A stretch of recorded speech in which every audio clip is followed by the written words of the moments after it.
Oh my goodness, it is Tuesday. Happy Tuesday, everyone. Okay, so before I begin, I just want to say if you were following me on my other pages, forgive me. I have been removed due to um, the drag story hour. But I want you to know that I'm still here. If you love everything IME is doing, follow the IME Inc. pages. Also, follow me on my other pages Peach ENT, Peach Entrepreneur, House of Peach. You can find me everywhere. And also, download the IME app. Because remember, Facebook, Instagram, none of them can silence a person that has their very own platform. And it's not just me. We, as the community, have our very own platform. So you can't silence us. So let's get into the topic for tonight. And also, I have a surprise. I am not the host. I'll introduce the host. So I'm excited because I just had a commitment ceremony with Smack on Sunday. And this topic that the host chose just falls right into what happened on Sunday and how we can make better connections with people. So we hope we can help you with that tonight. So the topic is, why is it so hard to let go of toxic situationships within the queer community? So again, I am not the host. I'm going to bring the host up. As usual, everything shared here is the views of the panel, not necessarily of IME Inc., the board. This is just, conversation, and we hope that you learn. So I'm just going to get out the way and I'm going to bring up the host. Are you ready, surprise host? I'm Tim ready. is the host of tonight's show. Hello, everybody. Are you ready for In Black? Before we get started, I would just like to ask everybody for a small favor. Just take a few moments and share, share, share. Please make sure you share this. The topic that we have tonight is, why is it so hard for us to let go of toxic situationships? The reason why I chose the terminology situationship is because when you hear relationship, you normally think of a bond between two people. I'm sorry, it's 2025, two or more people. But we are not just covering relationships. These situationships include your family, your siblings, your in-laws, your kids. So I just wanted to break that down for you so that when we get into this, everybody doesn't focus extremely on person relationships. It's about the entire circumference of the quarter that is around you, your family, your friends, your siblings, your children. So I think I'm gonna get it started off with the first question.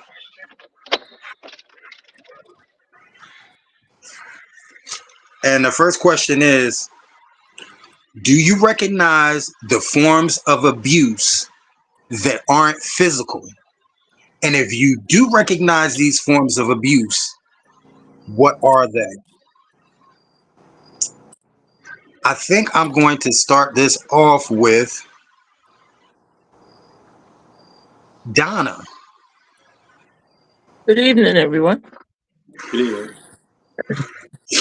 So, Tim, can you repeat that one more again for me? Because Do you recognize the forms of toxic abuse that aren't physical? And if you do recognize them, what are they? Or what are okay. yours particularly?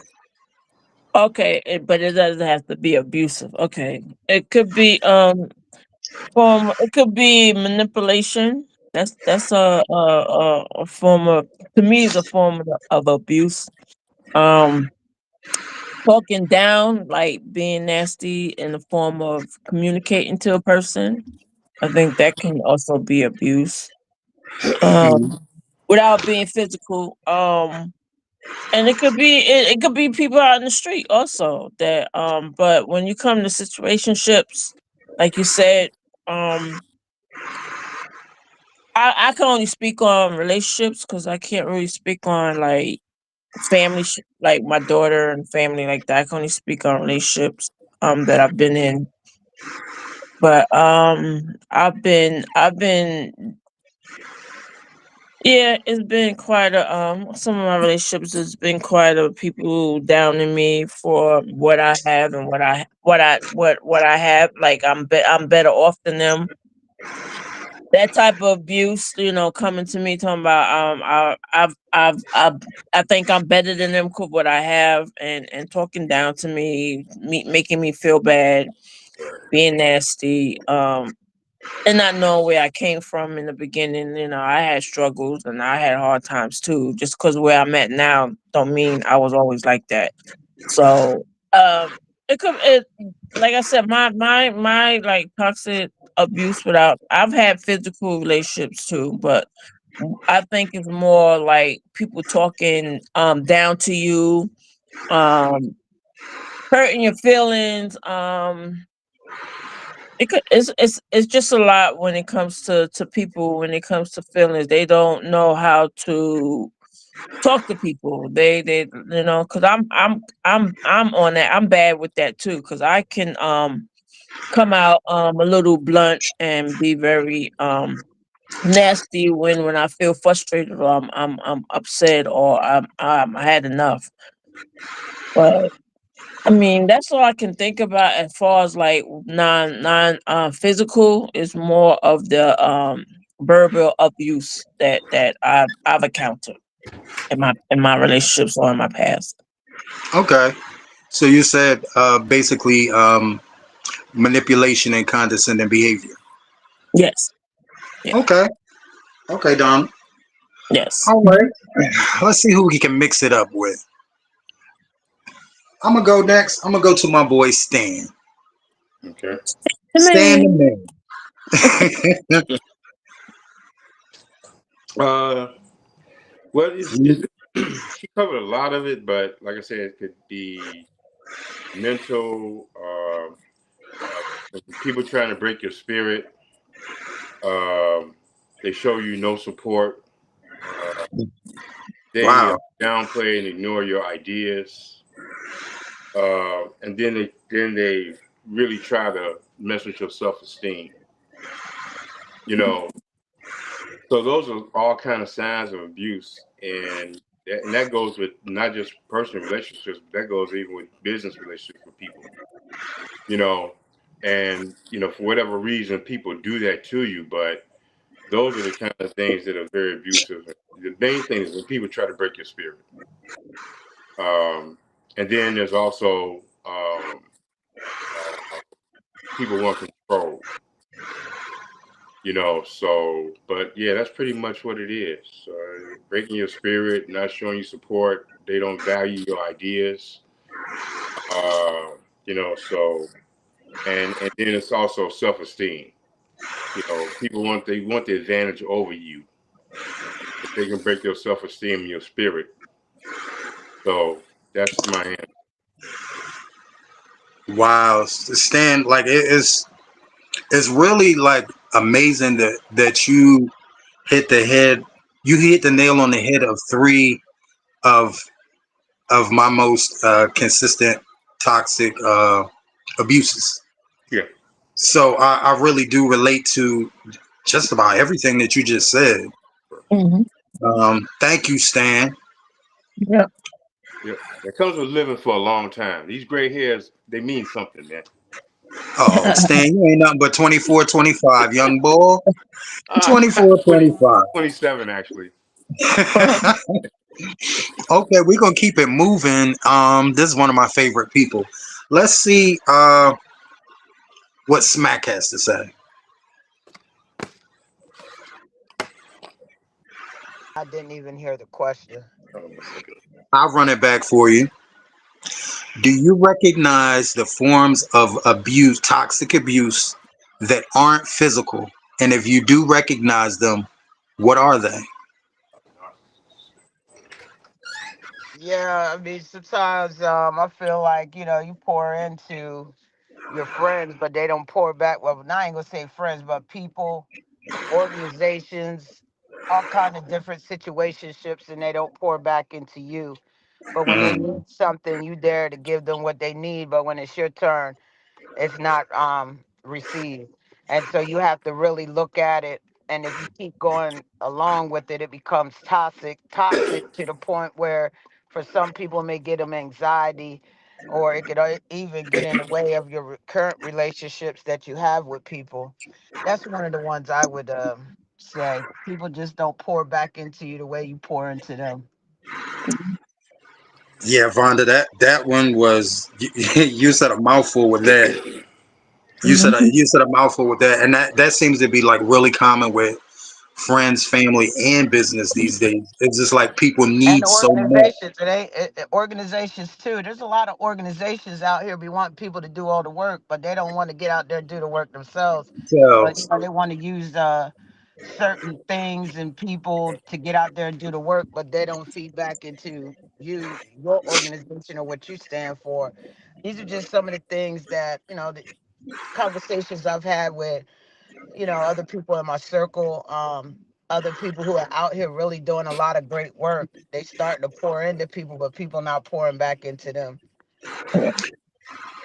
Yeah, that's a major thing, and it's something that you experience a lot more commonly these days. Like people are really about self. You know, Yeah. it's about what they can get and what they can use you for before they get on to the next one. It's not really about business or making sure that you're successful so that you can be a lucrative business partner for years to come. It's about that moment and what they can get from you immediately. I definitely agree with you on that one. Okay. So BJ, Brenda, Brenda. is she here? Yes. Hello. Can you hear me? Yep, we can hear you. Okay. Okay. Yep, So we can hear you. Stan hit on You everything that need I was going to say. Oh wow. Okay. You know, I especially um I'm still going through people around me that I've had to cut my not family. I mean, just some of the inner circle now. The circle has become and it's made me question why I've hung around with these And people it for made more me than over question why I've hung around with these people 30 for more years. than over 30 years. what what was that? What was What's going on that? with the What was going on with the vibe? the sound Is somebody listening to the show while watching it? or like close to a radio or something? I'm sorry. Go ahead, BJ. Um, that was about it. Oh, okay. All right. So we're gonna move along to Mother Pierce, Peach McCoy. Okay, so toxic relationships, what do they look like when they're not physically touching you? I myself was in a toxic relationship. I think anytime you feel like you're slowly dying in the inside. Have But you ever felt that like excuse me, slowly dying? excuse me, Pierce. Can everyone mute their mics because someone has a fan on and it's coming through your microphone, and every other word of yours is being cut off, and I'm not hearing you clearly. I hear Okay. like a fan or something. Oh, Hi, can you Can hear you me now? I don't hear it now. It Okay. was my fan. Okay.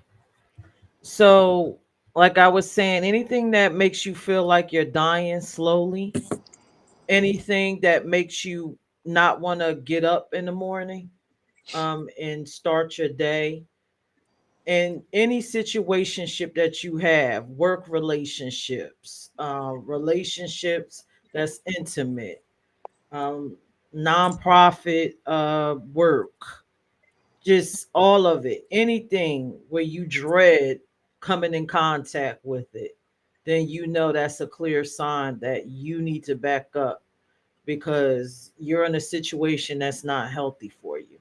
So that's what I'll say. And that's my answer. If you feel like you're dying inside or you have high anxiety, then you know that is not good for you. And that's a clear sign. Run.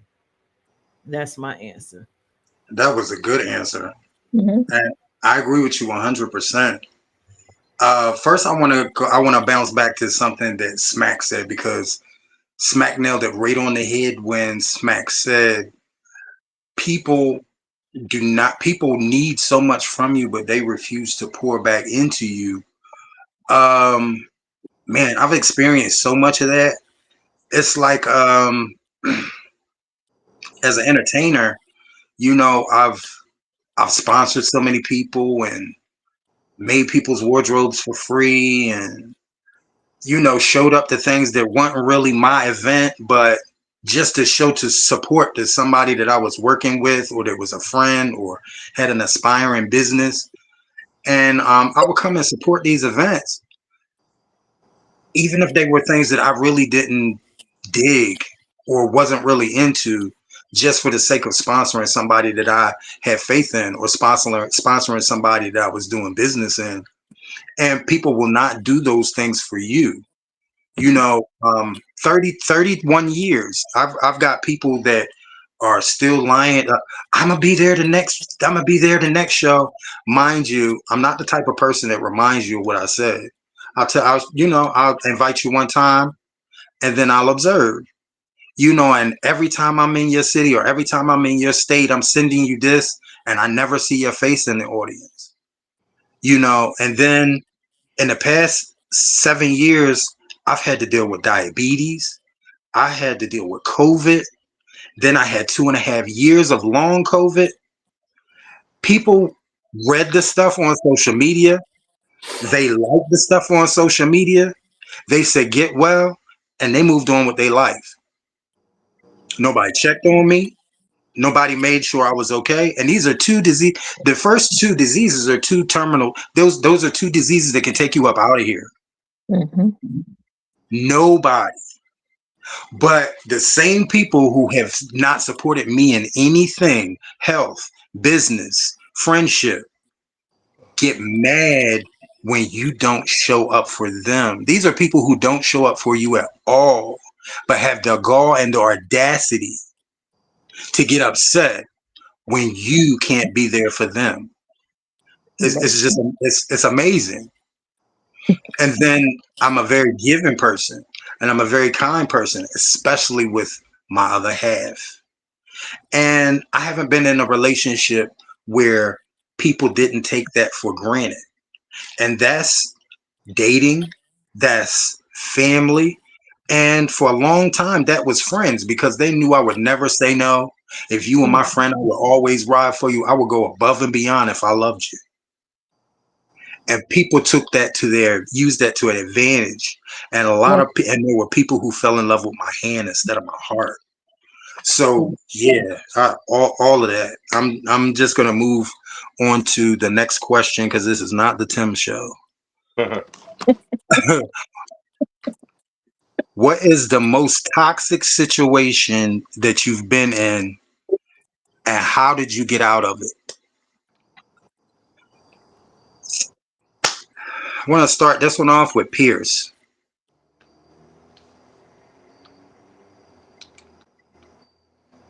Oh my goodness. All right. So the most toxic relationship I've ever been in is with my second husband. My first husband, he was killed.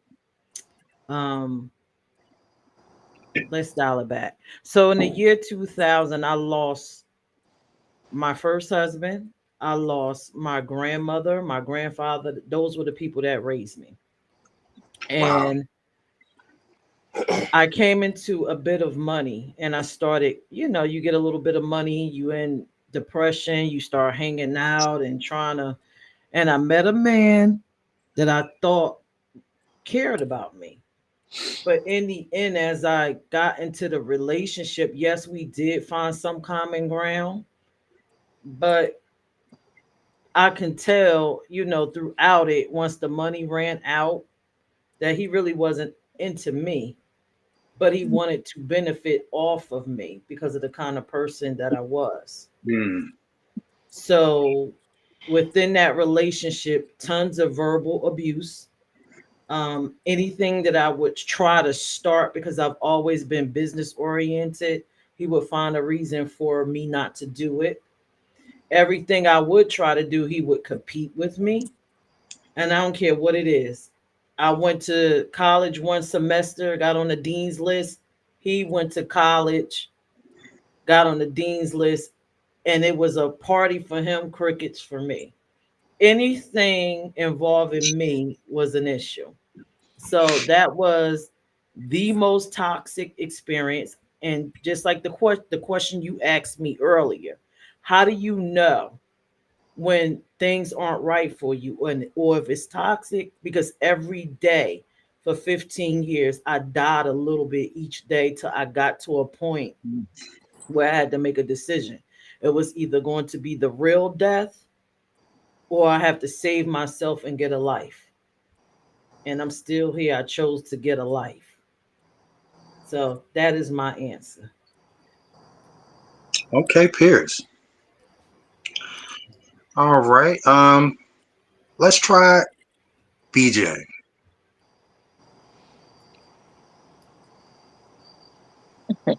Did you say me? I say yon. I'm trying to be. I'm trying to be coy up here taking my medicine. Um, the most toxic relationship was not this one now, not the one before. So two relationships before this one. Um, his name was Elliot. I was with Elliot for like 6 years, maybe Hmm. six. Well, about 8 years. 8 years, I would say. And Elliot cheated on me. Men, women, he didn't care, and I stayed with this son of a bitch. Out of all my marriages, got Liz Taylor beat. If gay divorce would have been a thing, I'd be a rich bitch by now. But I stayed with this man and he did nothing but cheat on me. And I kept a smiley face. Everything was nice and happy. He said you wanted to die. And somehow I got the courage because I heard Iyanla Van Zandt on TV was saying one day, know your worth and know that you are more than what's for you. Some things are not. And I had bought him a T-shirt that day, and he was just so disingenuous. He didn't. Not that he didn't like it, but he didn't. I guess he didn't want it or something. And his expression, I just was like, oh, okay, don't want this. I see. So I guess I'm not wanted either. And he slipped and said, no, I guess. And I was like, oh, I can do that all by myself. I'm out.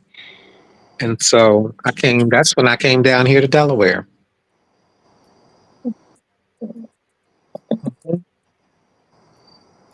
Wow. So that was mine. And the crazy thing about it is, I met him and didn't know he was anything like that. Mm-hmm. Wow. Yep. All right. Thank you, BJ. I think we are going to go to Donna. Yes. My one and only toxic relationship is I was with this girl. I met her on Facebook. Facebook. I wouldn't say friends, cause acquaintance. I don't say Facebook friends. I say Facebook because it is a friend is not just somebody you just have on your page. Um, so I met her through Facebook. She was living in South Carolina. Um, then after a while, I would go and drive down there to meet up with her and spend some time to get to know her. And I Mm, think I went back and forth like maybe 3 or 4 times. But she was in a house. She had a house, and she had two young girls as her daughters. But I was like, why can't I come to your house? But I know you had kids, so that. But then I was like going back and forth for a while. We was getting really close, and I'm like, why I can't go to your house? So I found out, that house was the house that she was with her ex boyfriend. Um, but she wasn't with him. He wasn't living there. He just gave her the house because of the kids. But then she wanted to leave South Carolina, and I went down to South Carolina, and she took whatever she could and her kids, and I brought them back to Maryland to live with her sister. Then she was like in my house here and there, wanted to live with me, but I was like, I'm not ready for that. But yeah, to make a long story short, um, she was very abusive. She went to my friend's house, got pissy drunk, um, acted a fool, came home. She started beating up on me. I put her in the tub because she defecated all on herself. I let her stay there in the tub overnight because you was not sleeping with me and you was not no. Wow. Then she sobered up, and then I told her, I said, I don't want to be bothered with you. I don't want to no. And then that's when she started putting her hands on me, and I had to call the cops. I was marked domestic violence, and I locked myself in they told me to lock myself in the my room until they arrived, and then she had to leave.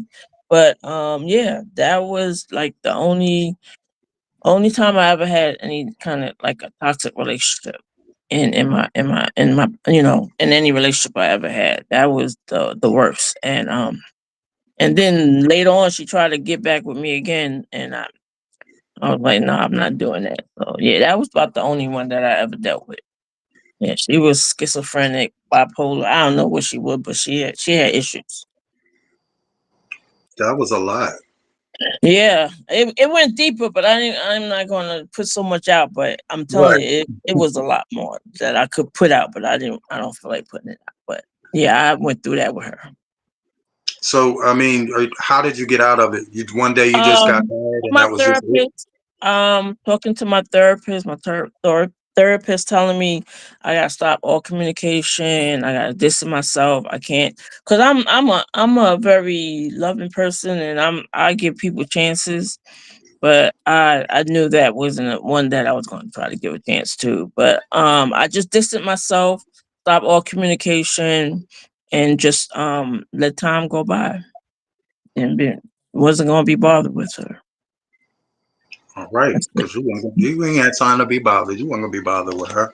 Nah, now when cops come to my peaceful neighborhood and I gotta deal with that, nah, No, it's too much. yeah, very much too much. All right, No, Donna. okay, Um, smack. making it smack. Don't hold back. Can you can you come back to me? Getting Give me. I together. need like a couple Okay. minutes. No, I don't need All to right. get it together. I'm at the getting something to eat. I haven't eaten all day. Okay, we'll come around. We'll come back around. Mr. Stan, you ready, Stan? Okay. Well, actually, I was gonna pass on this one, um, Ooh. only because it was, and right now this was like a year and a half ago, All right, sorry. and from what I Thank you. understand, it's still being, like, uh, things are being said, but it was a point that I had a, you know how I always elaborate that relationships are supposed to be enjoyed and things like that, Yeah. and it got to a point that I had enough, and I was trying to build a business, I was trying to do things, and I was trying to, and when you're not on the same page, and you give people opportunities to, they got opportunities to get in some movies, they got opportunities to do things that I really did, the ego started taking over. So one of the things that I learned is I'm not going to deal with people whose egos are bigger than their brain, and I learned that. But I'm not going to elaborate because they still watch things I'm doing. But it went to a Facebook Live, Mm. Mm. and it was the stupidest shit and went live, and then I had to get the police to come, and the police showed up, and then the way I got out of it is when they sat back and they attacked the police. Mm. Yeah, Mm. and so, and it was all. I mean, they were doing the live when the cops was trying to talk, and they, hey, and but what happened was it was just that one day I decided I'm going to cut this shit off, and she didn't believe it, and realized, with all the shit that I've done, and realized he's getting ready to cut me off. And you know how people can think, okay, if this ends, I can still do this. But when reality hit, and the day I did it, she got Facebook Live, started damaging the furniture, putting holes in the walls in the house. And instead of me confronting it, I went and then got the police to come. The police came. And this is a year and a half ago. So, and believe it or not, I can go places right now and people will sit back and breathe. you know, because it was really, and I'm kind of pretty much a high profile person, so that it went everywhere. But um, the video showed it all, and so with her being on the house and stuff, you can't really put people out. You have to go and do evictions and shit. But when she assaulted the police, that was the end of it, and I was so glad. And so when they called me from jail and everything, I just put it like that. I said, look, the state, they want to put you away for 5 years, and so the deal we're gonna do is I won't press those charges on you, but the agreement is you're gonna have to stay the hell away from me and nowhere around my house ever.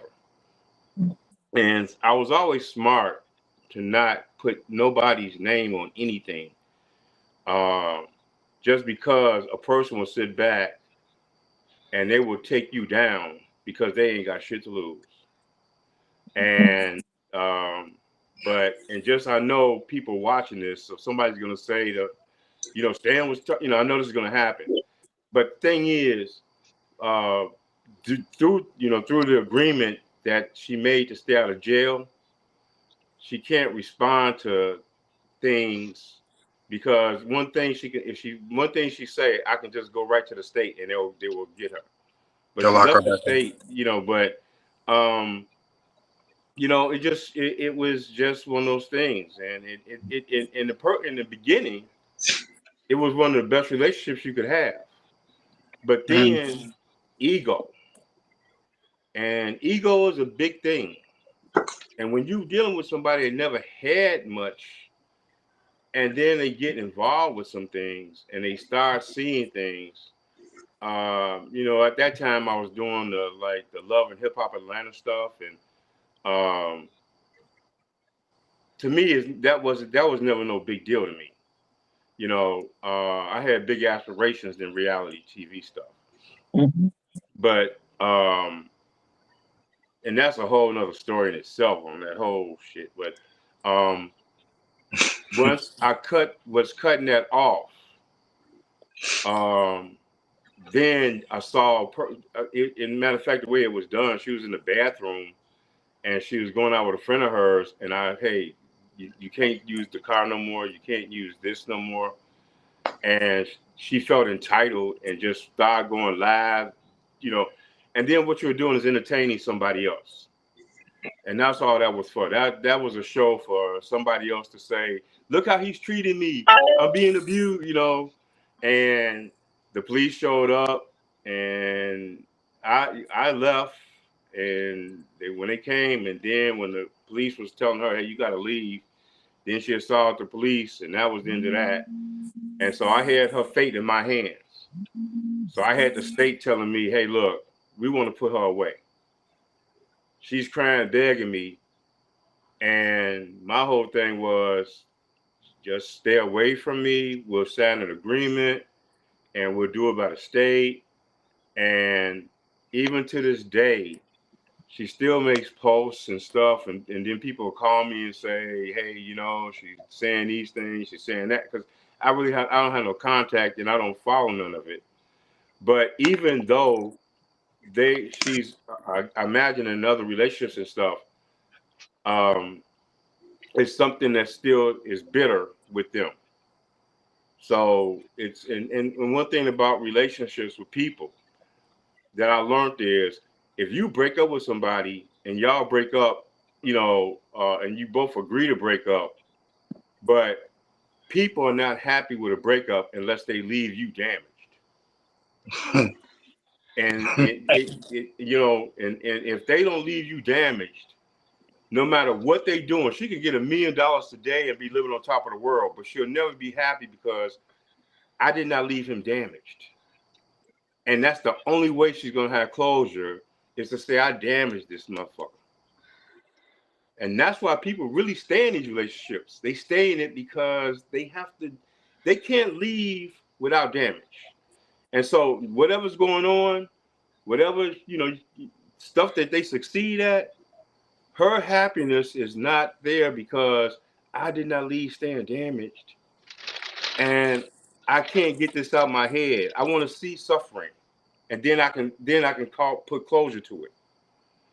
So the way I got out of it was I was prepared for what was going to happen. It was worse than what I expected, but you know the way I think, I always want the best, but I always expect the worst.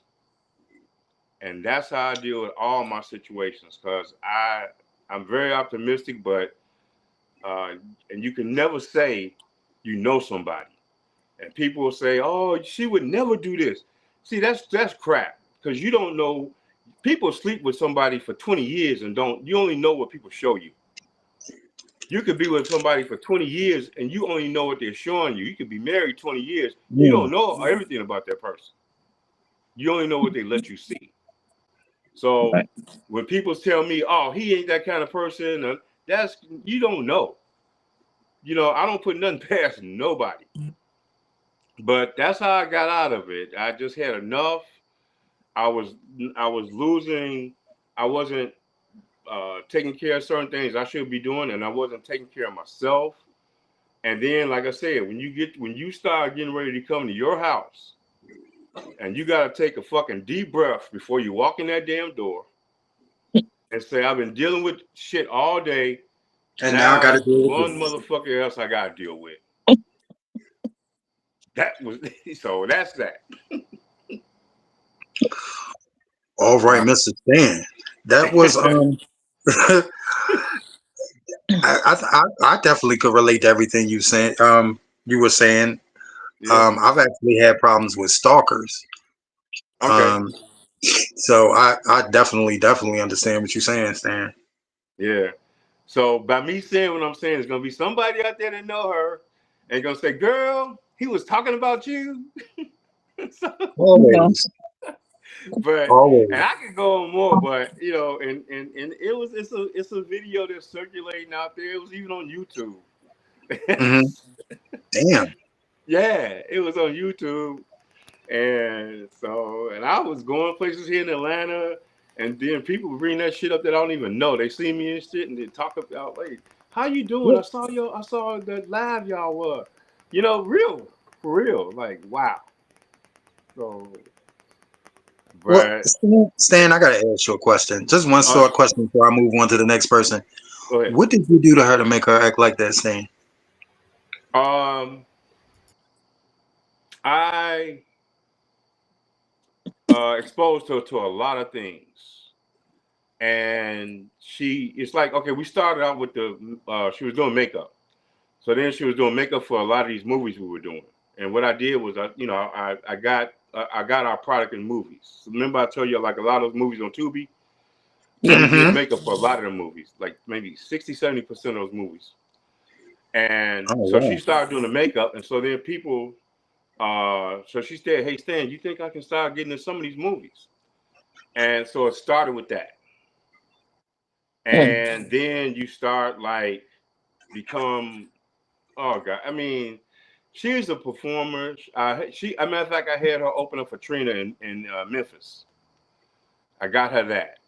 Mm. And so she got a lot of notoriety. And I know I'm going to hear a lot of shit from this, but Oh. um, yeah, I got her to open up for Trina, and the ego shit started. And my thing was, you know Mm. what? When you everything that is written about you and everything I put in a press release about you, it ain't true. It's just hype. And when they say don't believe the hype, that's a real phrase. Like I told her, you're starting to believe the fucking lie. Everything I'm writing about you is not real. When I put them press releases out, that's not you. But you start believing it. And then you start treating me like I'm your help. And it just started with that kind of shit. And that's how it really started. The ego started getting big. You start wanting shit you can't afford. And it just got to a point that she wasn't the same person no more. She Wow. changed and yeah, it wasn't the same. Just wasn't the same. And then you go look at the fucking bank account and you go to the ATM and get some money. I'm in the fucking ATM at the drive. And then when I sit back and get that slip coming back, that zero balance, and I'm beating my Mm. head on the goddamn steering wheel. Like, what the fuck? That kind of shit. Yeah. I, I've been through that joint bank account thing. Oh, Yeah. that's I've been through another that story. joint bank account thing. Yeah. Thank you, Stan. Yeah. Uh, Smack, are you back?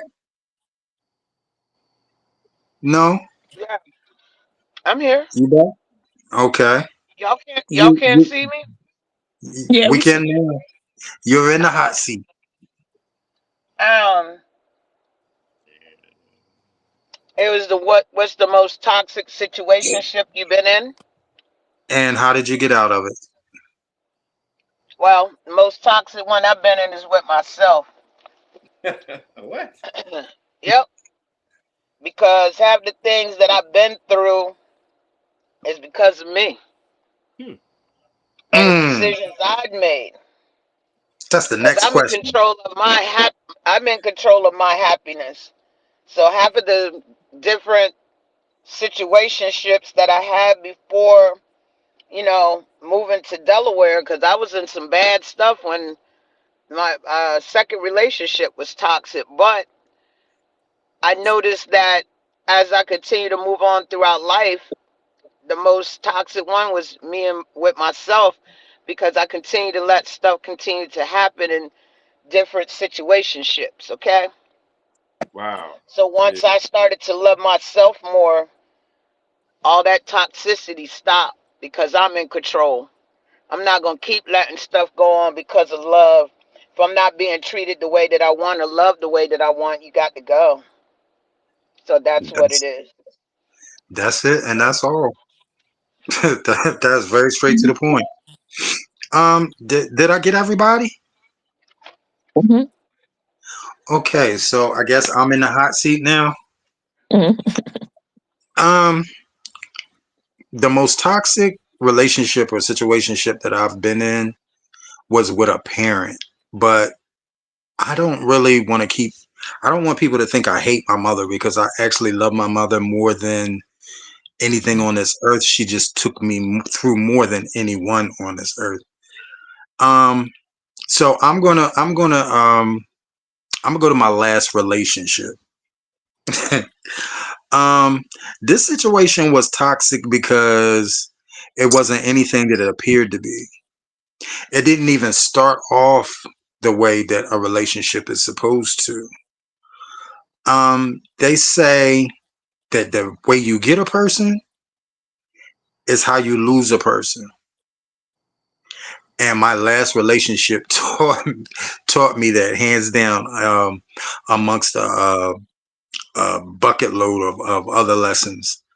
So I'm just going to tell you about the beginning of the relationship and the end of the relationship, because it's only a 2 hour show. Um, when I first met my ex, he wasn't somebody that that I would pay attention to. He was extremely feminine.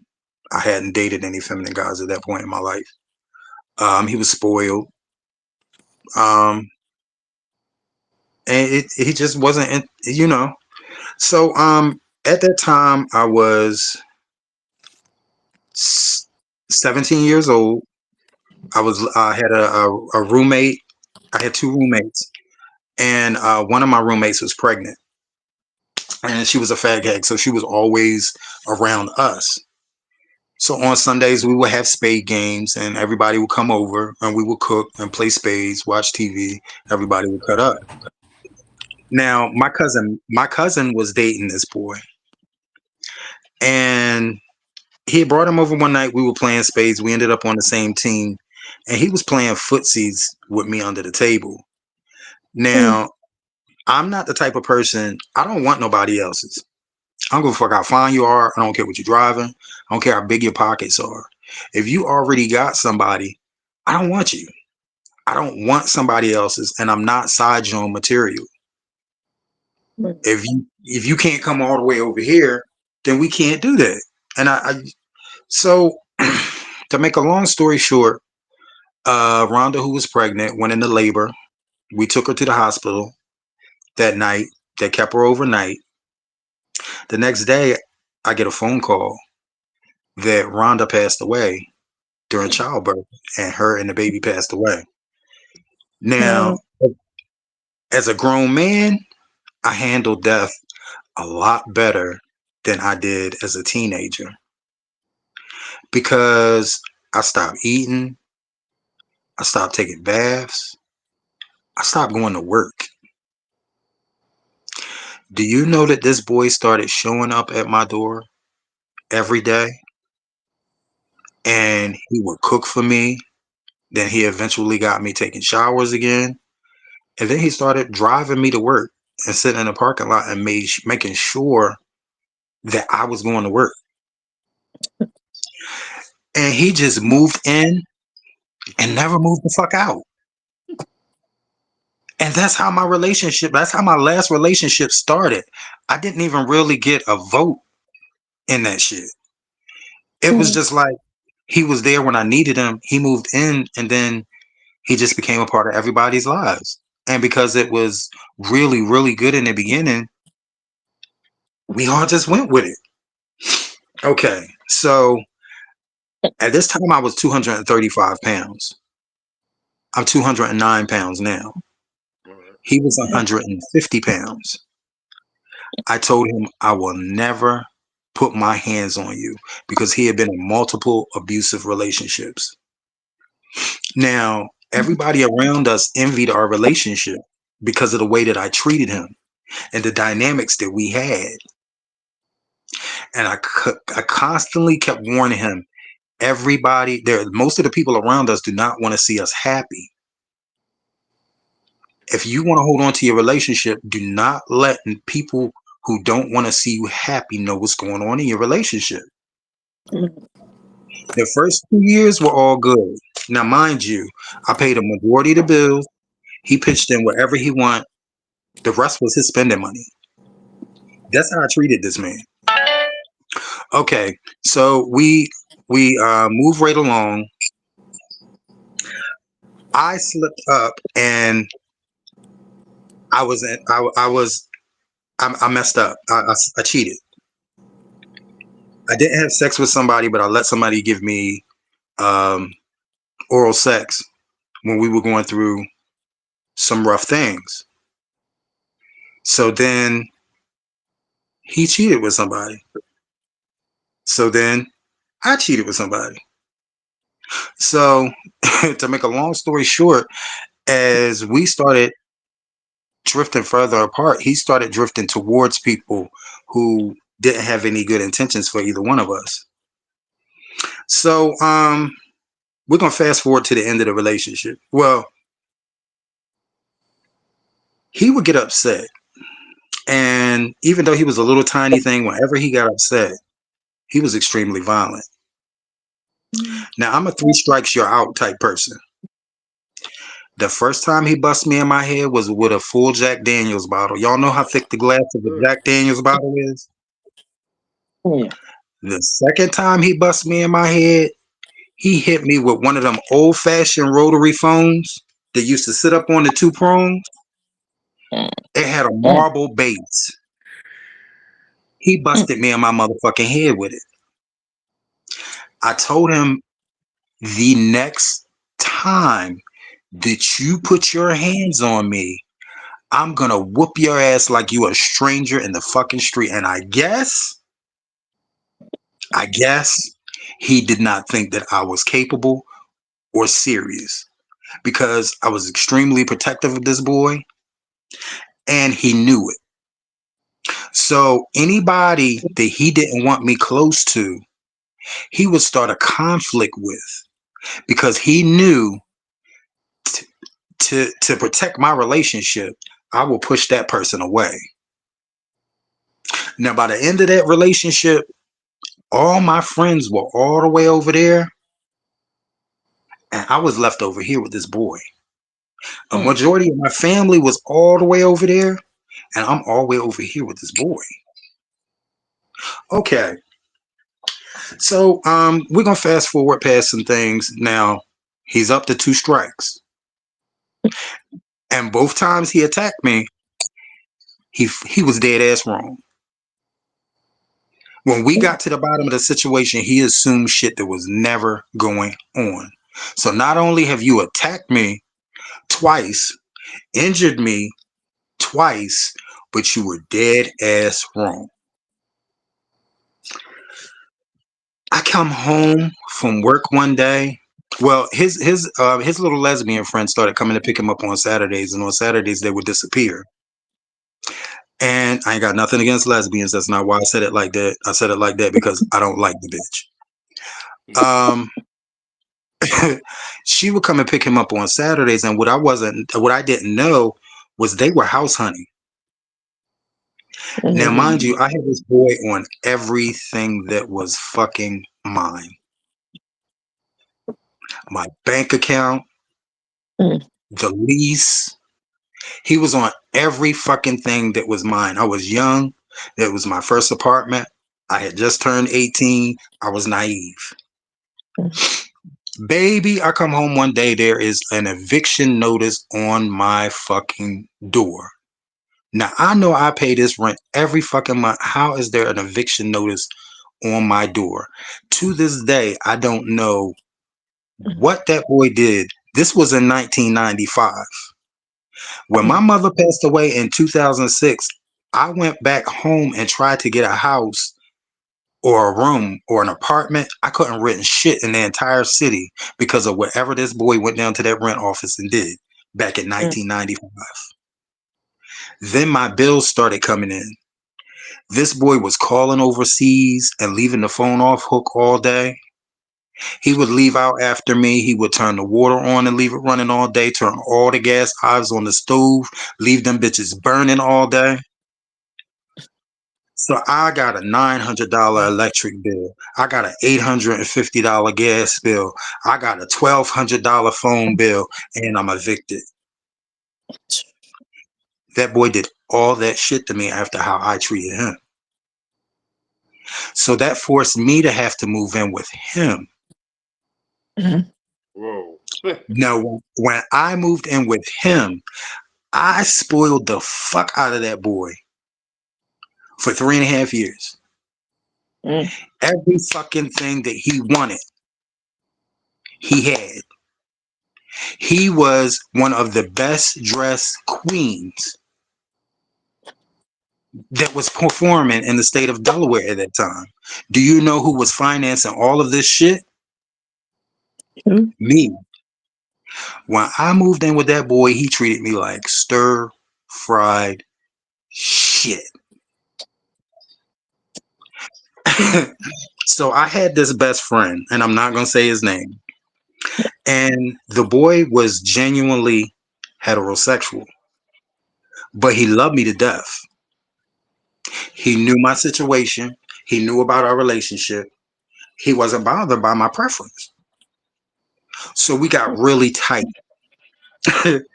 And his mother loved me to death. So this is the end. So Desmond, oh shit. Well, my homie, he was like, my mom's having a birthday party. She wants to see you. You always brighten up her. You brighten up her day or her night. So I was like, cool. He comes and gets me. We go to the party. What time do you think this man dropped me off at home? Wait, Anybody? 1 o'clock. Yeah. He dropped me off at 8. He dropped me off at 8:30 p.m. Oh, So I walk in the house and he peeps out the window and sees the car. Oh, you been fucking your bitch. Stop calling that man that. It ain't nothing like that going on. I'm going upstairs to take a shower. I go upstairs to take a shower. Now, mind you, it's his fucking CD. I didn't put the CD in. I just hopped in the shower and pressed play. I Want to Run to You by Whitney Houston comes on this motherfucking CD player. So now I'm standing in the shower. He's mad. And I Want to Run to You by Whitney Houston is playing on the goddamn CD player. I said, shit. So I get out the shower, throw my pajamas on, go downstairs. Now he's leaning halfway in the doorway, halfway in the living room and halfway in the kitchen. I go to walk past him. You know those black old fashioned heavy skillets that your grandmother used to fry chicken and shit in? mm-hmm. This motherfucker took a baseball swing and bust me right in the middle of my forehead with that frying pan.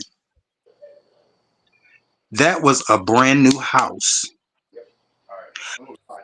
I slammed his ass through every fucking wall in that living room and then drug him out on the motherfucking front lawn.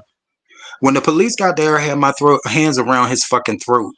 And my face was covered in blood because he was just digging and scratching all the skin off my face. And he had did so much shit to me at that point that I didn't care. I just wanted him to die. I just wanted him to never be able to do another motherfucking thing to me ever in life. And do you know when the police finally pulled me off him, they asked me, did I want to press charges? I told them no. Just give me time to get all my things out of here. That was my last relationship. That's how my last relationship ended. That's why I haven't been in a relationship in so long. Because that was some traumatic shit. And I don't ever want to feel like that ever the fuck again. I felt like a slave, a hostage, a punching bag, all at the same fucking time. And to go from an extremely beautiful situation to some shit that's that fucking toxic. And I do have a nasty temper, but it takes a lot to get me to that point. So Wow. that's my answer. Oh, wow. That's my answer. So since I was the Wow. last one, yeah, yeah, I mean, so some of us are certain ways because of what we've endured, and I would never let anybody ever treat me like that again. It No. will be serious repercussions to anybody who ever tried to treat me like that again. It's a painful thing when you go that hard for somebody and then they turn around and show you how they actually feel about you, and it's not good. Okay, so moving along to the next question. The next question is, what are your toxic traits and how did they affect your relationships or situationships? And we're gonna start off with Smack. Well, one of my toxic traits is I'm very protective, overprotective. When I'm in a relationship, I just like to know where you are, make sure you're okay. Um, I think that's one of my. And then I ask a lot of questions, sometimes too many. But that's just me being nosy. But I notice in relationships that's not always good. Um, I used to be the type that nobody. I don't like being told no. So I'm gonna figure out a way to get you to say yes.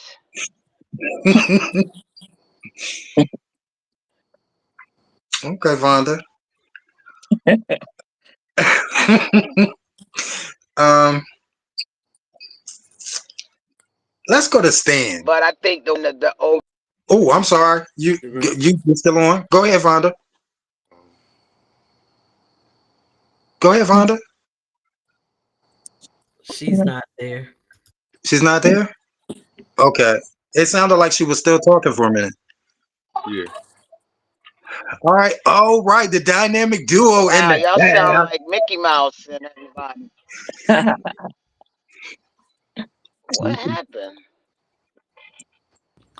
Hey y'all, Okay. what Hey. was the question again? What's going on? The question was, what are your toxic traits, and Hold have on. they affected any of your situationships? Yeah. So I have like, okay, I got two different personalities. We're going to start there. And one of my personalities got like a list of toxic traits. But the new personality that I got is slowly cutting some of them toxic traits out. But whether you acknowledge or don't acknowledge your toxic traits, I mean, I feel like everybody has a little bit of it in them. But it's just about the situations that you put yourself in at hand to determine that toxic trait coming out or not, because we're all capable of doing and not doing, but our minds don't always say that. So the question is, what are your toxic traits? Oh, I don't want to say those. Let's just say, like, you know, one thing. Well, I heard you saying something about like not cutting off your I can't hear y'all at access. all, so I'll catch up with y'all a little later. Okay. So one of them toxic traits is like cutting off your old strings or old flings. That's one of my toxic traits. And probably my personality is a flirty personality, but I don't always mean to be flirty. Okay. Dre? I'm a perfectionist. Um, that's my biggest toxic trait. I am a perfectionist, and when things don't go the way it's supposed to go, which is the way that I have deemed it to go, we have a problem. Because my way is usually right. I've prayed about it. I've seen the vision, and we're going for it. And if you can't get with, you can get going. That's Okay. always been my motto. But So, but but but can I be real though? mhm, 90% of the stuff that I say is going to happen happens the exact way I say it's going to happen. My okay. intuition is my intuition is fire, but my vision is greater. And so I can see things the way that they're supposed to go. Like I don't go into relationships without knowing which way it's going to go. So have they ever affected a situationship or a relationship? Mm-hmm. Most times they have because most people that I've dealt with are not perfectionist people and they don't operate in the spirit of excellency. They just believe I'm going to wake up and whatever happens today happens. That ain't how I flow. And so I'm not one of those, let's just see what happens type people. And so most times it ended with somebody being single that now realizes they lost a great thing and they can't get it back. Hmm. And I don't Okay. spend blocks. You said you don't what? And I don't spend blocks. Okay, once it's done, it's done. Okay. I think before the dynamic duo popped up, I think we were about to go to Stan. Mm. Uh, more toxic traits. Um, I, uh, I guess actually, I never, I don't, I got toxic traits, but it's only when people bring them out of you, Mm-hmm. and because I'm one of those people that uh, I don't dive into trying to control somebody, or you know, you just the thing I learned is when uh, dealing with relationships, I hate being asked where I've been. I hate being asked certain things. Um, and this is and I just but then once you start that with me, now my toxic traits is going to come out, and then I'm going to start doing the same things to you. Um,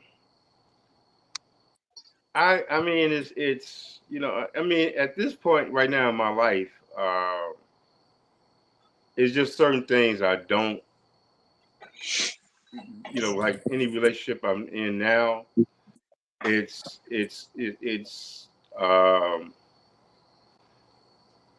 out it's just it's an enjoyable relationship. I don't, you know like I'm seeing somebody now, and this is somebody I had seen years ago, but um and the reason that we broke up, because I mean I'm talking like 10 years ago, um is because at that point, I was just out there, and they were, but I mean anyway, but now uh I've learned a lot of things, and so I'm a lot more, a lot more mature with things, and so um I'm getting everything out of it that I want, but it's nothing toxic with it because we're not playing mental games with each other. So we're not doing the games and all these things that go on in relationships. And so um, right now, I don't have any toxic traits because I mean, it's everything I want it to be. And even then, uh, just for them to put up with some of the, narcissist, I was really a narcissist, to be honest with you. And I admit that back then. And I overcame a lot of those traits. And that's when I realized that you can't control another human being. I was very manipulative with things. It always had to be my way. Go back to something like what Smack was saying. Everything that when, like Smack said, she took responsibility for all the toxic shit she was doing because she brought it on herself. She took response. So I was the same way. So Uh, and after a while, and all the shit that goes on in your life, I just decided uh, that the stuff I wanted, but anyway, just right now I have no toxic traits because I'm not dealing with anybody that brings those traits out of me because we're not dealing with the love and the mind game. So we're not into all that shit and who's gonna be jealous and making somebody jealous and all that kind of stuff. I'm not in that now. But um, but my toxic trait was, yeah, I was a narcissist. I wanted to control. I was manipulative. Um, I was never gonna get. Nobody's ever gonna get a one up on me. You know, I was an asshole. I tried to break, because in order to control people, you got to break them down. You have to have the control. They had to come to you for everything, you know. And I went through that, and so um, I gave you all my toxic traits. So I Indeed, was you a did. motherfucker, man. And like one time, one of the girls was talking to my mother, like, I don't like the way Stan is, and my mother's like, hey, look, I tell anybody come to me, he ain't no day at the beach, you know. And I used to tell my mother, why do you tell people that? She said, she said, well, even when you don't bring, she said, then don't bring them around me, because I'm giving the truth. And as soon as I meet them, I'm gonna say, number one, you ain't seen all his colors. Number two, he ain't no day at the beach. And as soon as they sit back and say, Miss Lucas, your son is so great. And she said, she said, I just have to sit back and laugh. Well, you just don't know. But yeah, so I learned a lot. So those are all my toxic traits. And right now, I'm not exercising any of them because I addressed them. And so right now, I'm just, and like I say, I'm not in no games and mental shit and jealousy shit and all that. Right now, I'm just enjoying what I'm doing. I really am. So, but yeah. Okay, Stan. I think it takes a big person to really be able to acknowledge their traits. That's one of the reasons why I threw it in, because most of the questions are about our experiences or things that were done to us. It's not, our questioning is never done from the direction of what did we do. Right. So so I just tried to shake it up a little bit. We got Kaylani. You in the house, mamas? Let's throw Kaylani straight in the hot seat. Oh God, Tim. Love you. Love you more. Question is, what are my toxic traits? Yes, and how did they affect Okay. any of you? What are your toxic traits, and how did they affect your situationship? My toxic trait, the main one is I'm very analytical. I analyze everything, down to the look, the grunts. I will dissect everything. Um, because I've dealt with a whole bunch of people that just lie so bad. But anyway, I'm very analytical. I'm kind of like Uh-oh.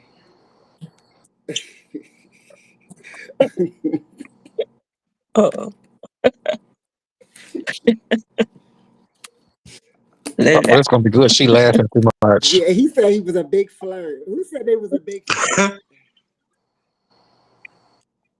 I'm a big flirt and don't even know it sometimes because I'm just genuinely nice to people, Hmm. and they kind of take it to a different level. So that's one thing that's probably toxic. Because if I know it gets on your nerves, I'll do it all the time. I will. I'll do it. So you can't be around me thinking, not being confident and all that, because I'm going to do it if I know it makes you mad. Um, I'm very argumentative. hmm I used to fight a lot. I used to be very physical. But when I got married, at the time, my husband said to me, because I went to raise my hand to him, and he said, "I'm gonna tell you right now, if you hit me, we're gonna fight." And I knew from the way he said He that, was serious. I probably wasn't gonna win. So, So I was just like, maybe I should just kind of calm down. But that was in my younger years. So I don't do too much of that now because I'm just in a place where Stan said something like the first episode I was on, he said something that has resonated with me every day. And he said this phrase that says, relationships should be enjoyed.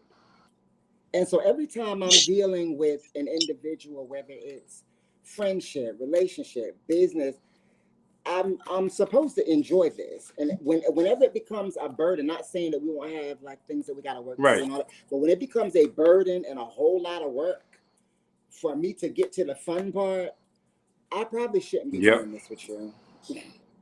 So yeah, those are my toxic traits. And I'm mean. I'm really mean. People think I'm nice. I'm mean. I really, really Yeah. am. I'm working on it though. I'm working on it. Okay, Miss Kim. Okay, Kaylani. We are going to go to one of my fave, Pierce. Hold up, I wasn't one of your faves. You're the fave. You're the fave of all faves. Oh, okay. But I love Pierce too. Hey, Pierce. Oh God, do I gotta really tell my toxic traits? Y'all probably won't even believe them if I told you. I'm taking notes. I am. I'm a very confrontational person. Well, Yes. hmm. If Vonda was on here, she'll tell you that I'm confrontational.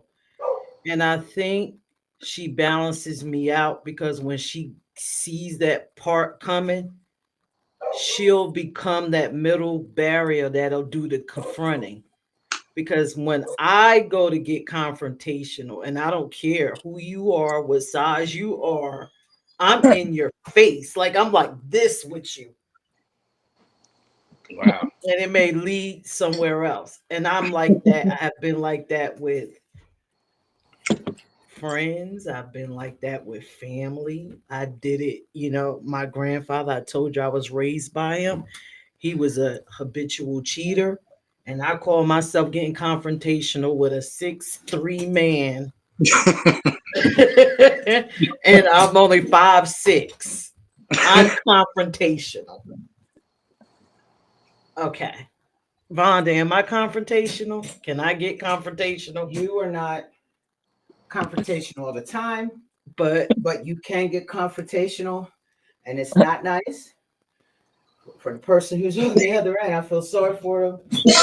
I try to protect that side. another toxic trait about me, um, Talent. sometimes it may come off that I'm arrogant, but I'm not. I'm just very matter of fact. I'm not going to play with you. I'm not here to play with you. It's either we're going to have a great relationship and you're going to have good energy, or I'm going to be all up in your grill and you're going to want to get the hell up away from me because I'm not playing with you like Bang, bang. that. Wait. Another toxic trait that I have, and this trait has gotten me pistol whipped. So almost death. My mind leaves relationships before my body does. I will be with you, and once my mind checks out, I'm out. And I'm in preparation. And you still sitting there believing we got this great relationship, and I'm doing my thing. And I'm like looking at you, and you're like, well, how could you do this, this, that, and the third? How did you meet somebody else? How did you get another place? How did you get your money right? Why did you do this? Well, motherfucker, I wasn't with you. I wasn't with you maybe a whole 6 months ago. I told you, but you didn't listen because you thought little mini me wasn't serious. But that's how I am. So, and it got me pistol whipped. It's fine, but that's one of my toxic traits. I don't know, Vonda, what other toxic trait do I get? Oh, another one is if you piss me all the way off, and it's through this social media, I'm coming for your ass. If I got to get on your social media, your inbox, Vonda, remember about your birthday and you got mad at me? Yeah, yeah, I did. I felt like Oh, I was one at your thing. friends Yeah, in the and inboxes. I really don't think that's a toxic trait because that's not something you do all the time. That is a toxic trait. That's called anger to the extreme. Like Yeah, I just I'm didn't either think you know. extremely nice or I'm extremely mad. Yeah, they don't want to see that The side. middle doesn't, I can't figure, like Vonda has a middle. She can be in the middle.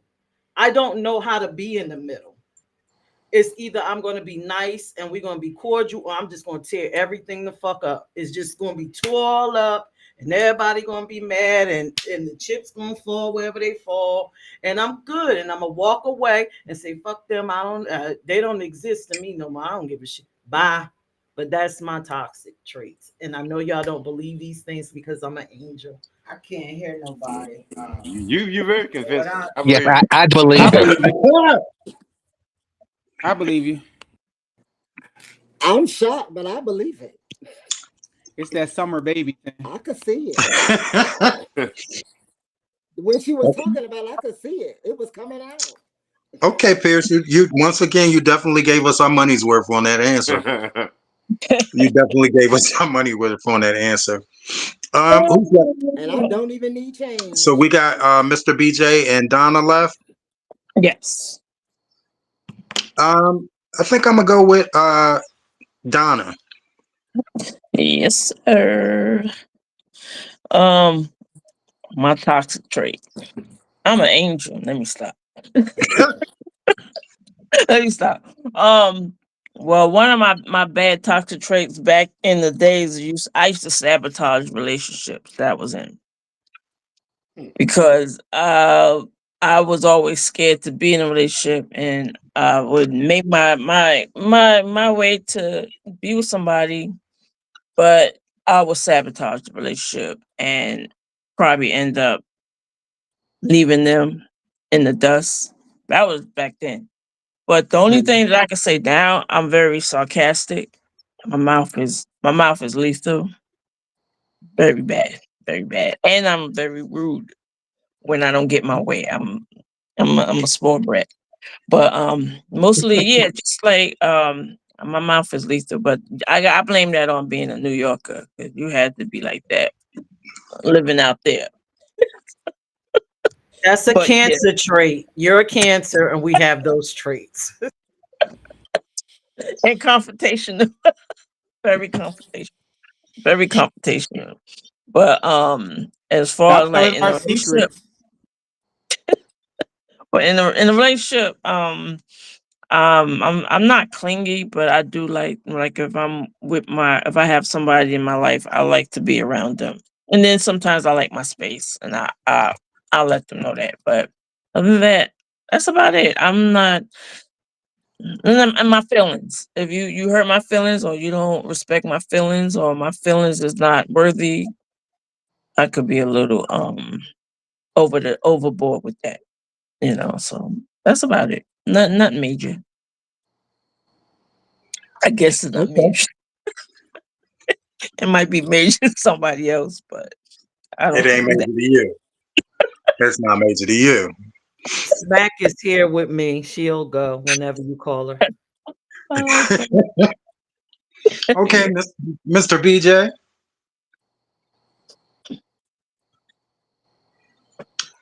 Do you prefer Brenda or So BJ?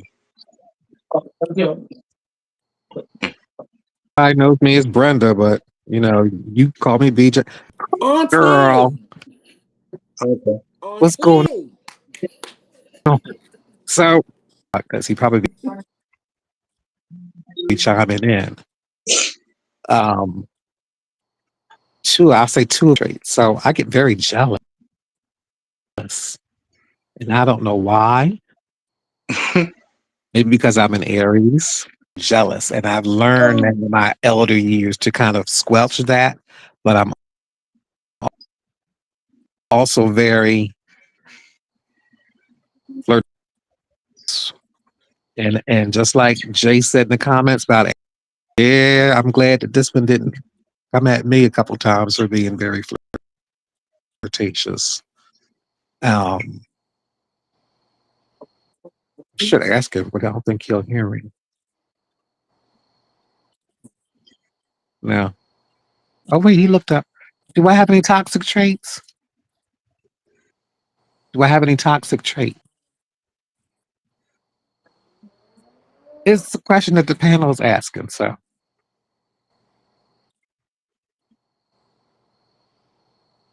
you, yeah, and you gotta speak up so they can hear you.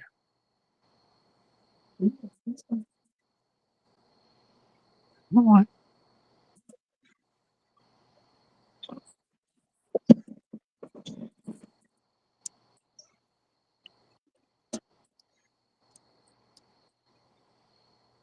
Okay, you know what? We'll come back to that because he's thinking now. Yeah. Okay. All right. So I guess we're gonna move on to to the next question. You Um. forgot smack. Oh, I thought I started with Smack. I'm sorry, Vonda. Smack is in the hot seat. Y'all all went to sounding like the chipmunks. I don't know what happened. Everything went black, everything. But anyway, Peirrce missed the toxic trait, okay? She crazy about me, and she don't care if you family. She don't care who you are, right? And I'm not saying this because she's my woman.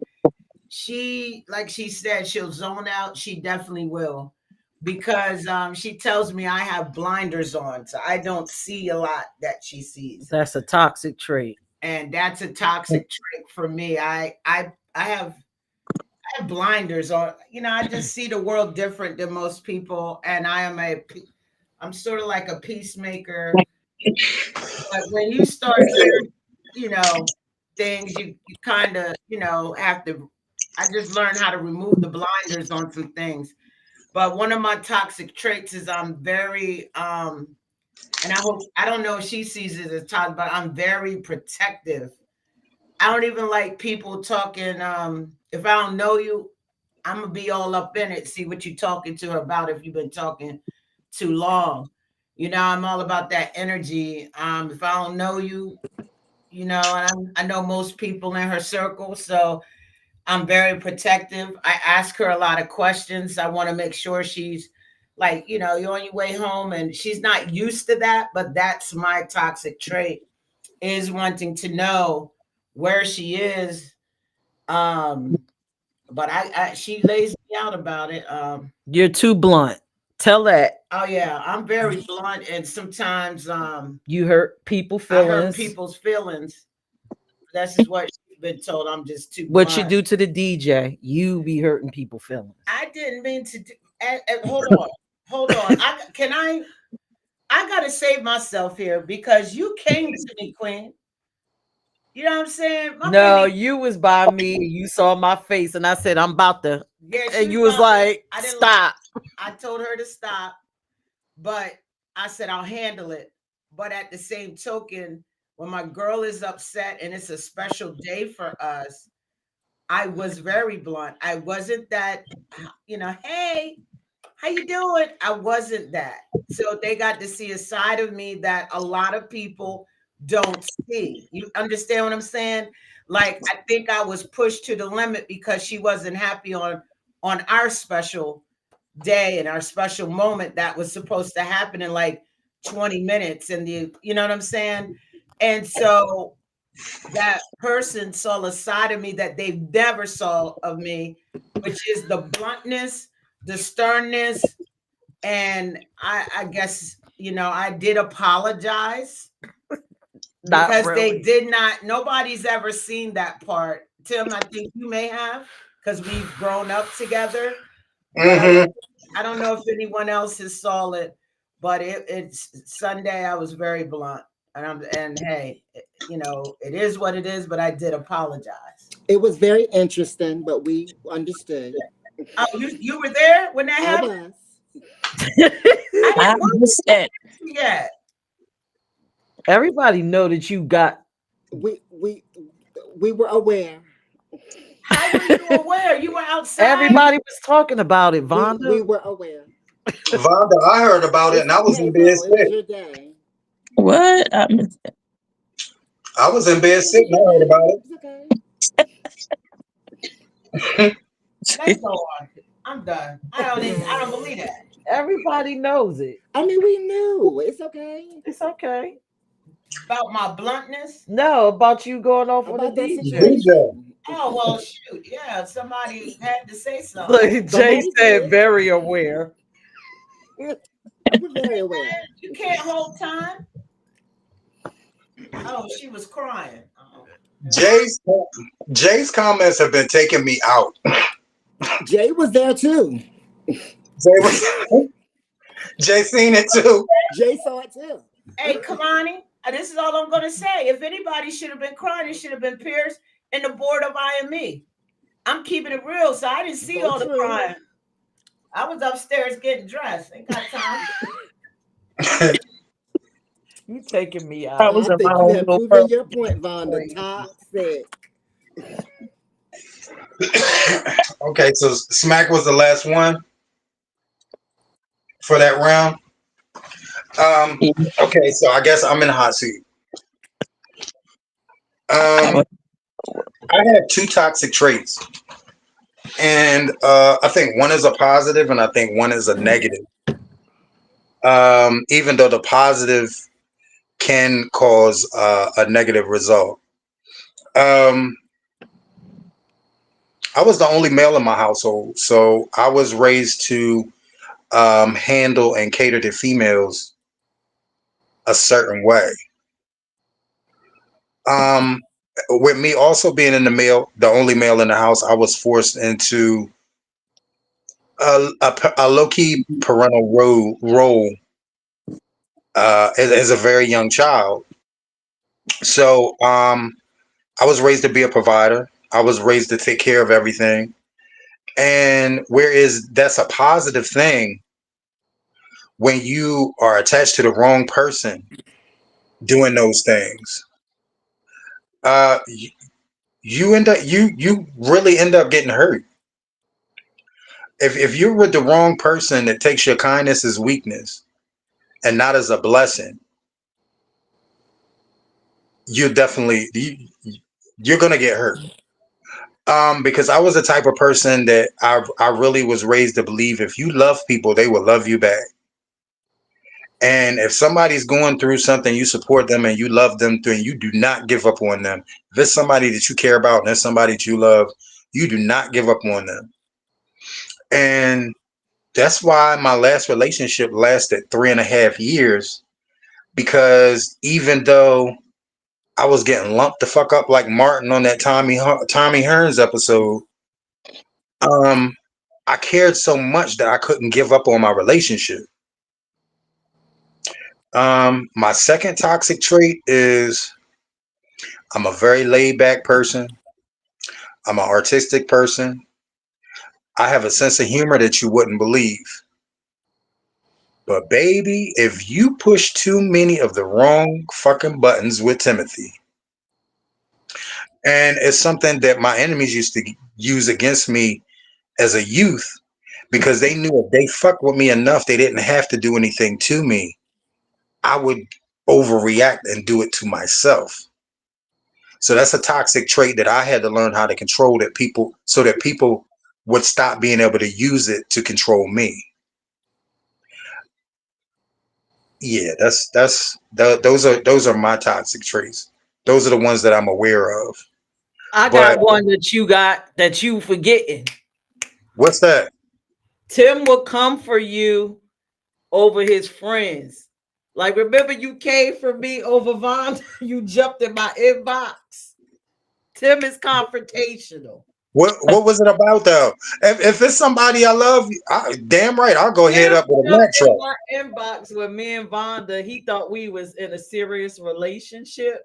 And he jumped in my inbox when we were just friends. It was like, hold on. Aren't you seeing Vonda? What you saying up on Facebook ain't looking right. And I was like, well, we just dating. Peirrce, I have forgot all about that. That's confrontational. That's love for my friend. Nah. That's protecting my friend. That's love. Very Because I've I seen him toxic. thought do it. y'all That's were love That for his together. friend. I that thought y'all But were made I've me seen him together. do it in that made Philly. me respect you and saw that you cared about Vonda when you did that, because I feel Yeah, like a lot of people don't. And I come yeah. Pierce, I have forgot all about that. Now that I know you, I apologize. But I ain't know you well, and that's my baby. That's that's been my baby forever. So I'm real protective of my friends and my family. So I'm sorry, not sorry. I would do it all again for Vonda.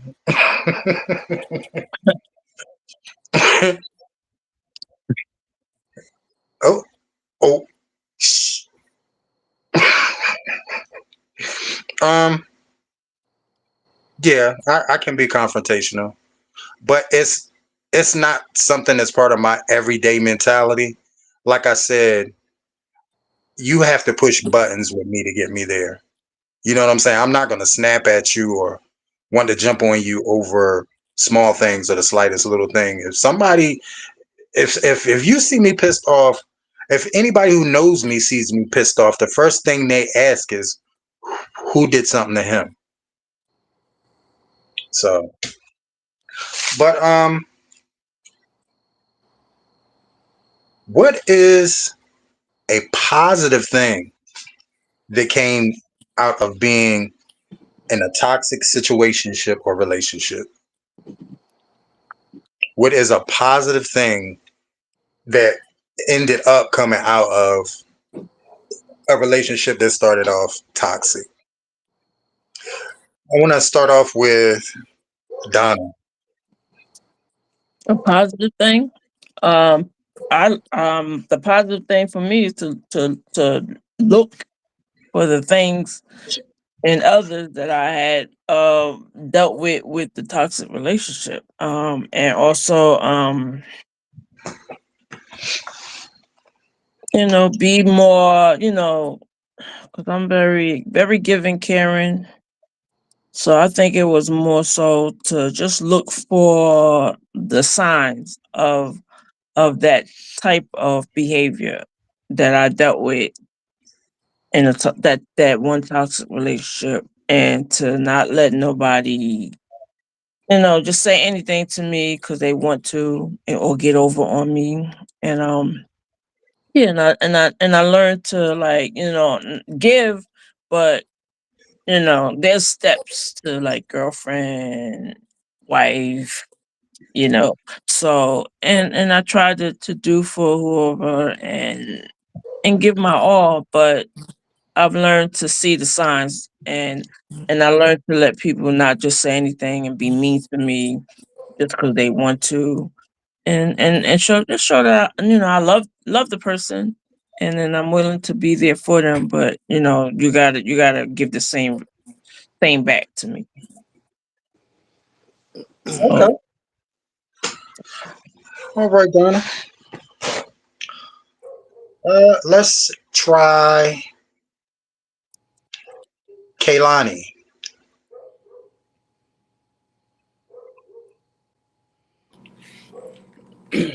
The question is what now? The question is, what positive thing came out of your toxic relationship or situationship? You said positive? Positive. I'm messing. Um, I Just think learned a about lot. after the pain. I learned a lot about me Mm-hmm. through that toxic relationship. Mm. And I had to go back and deal with the feelings of why I would stay so long, why I would deal with it for so long, and why I would contribute. Because a lot of times we talk about what they did and how they were so toxic, but we kind of fuel some of that stuff sometimes. Um,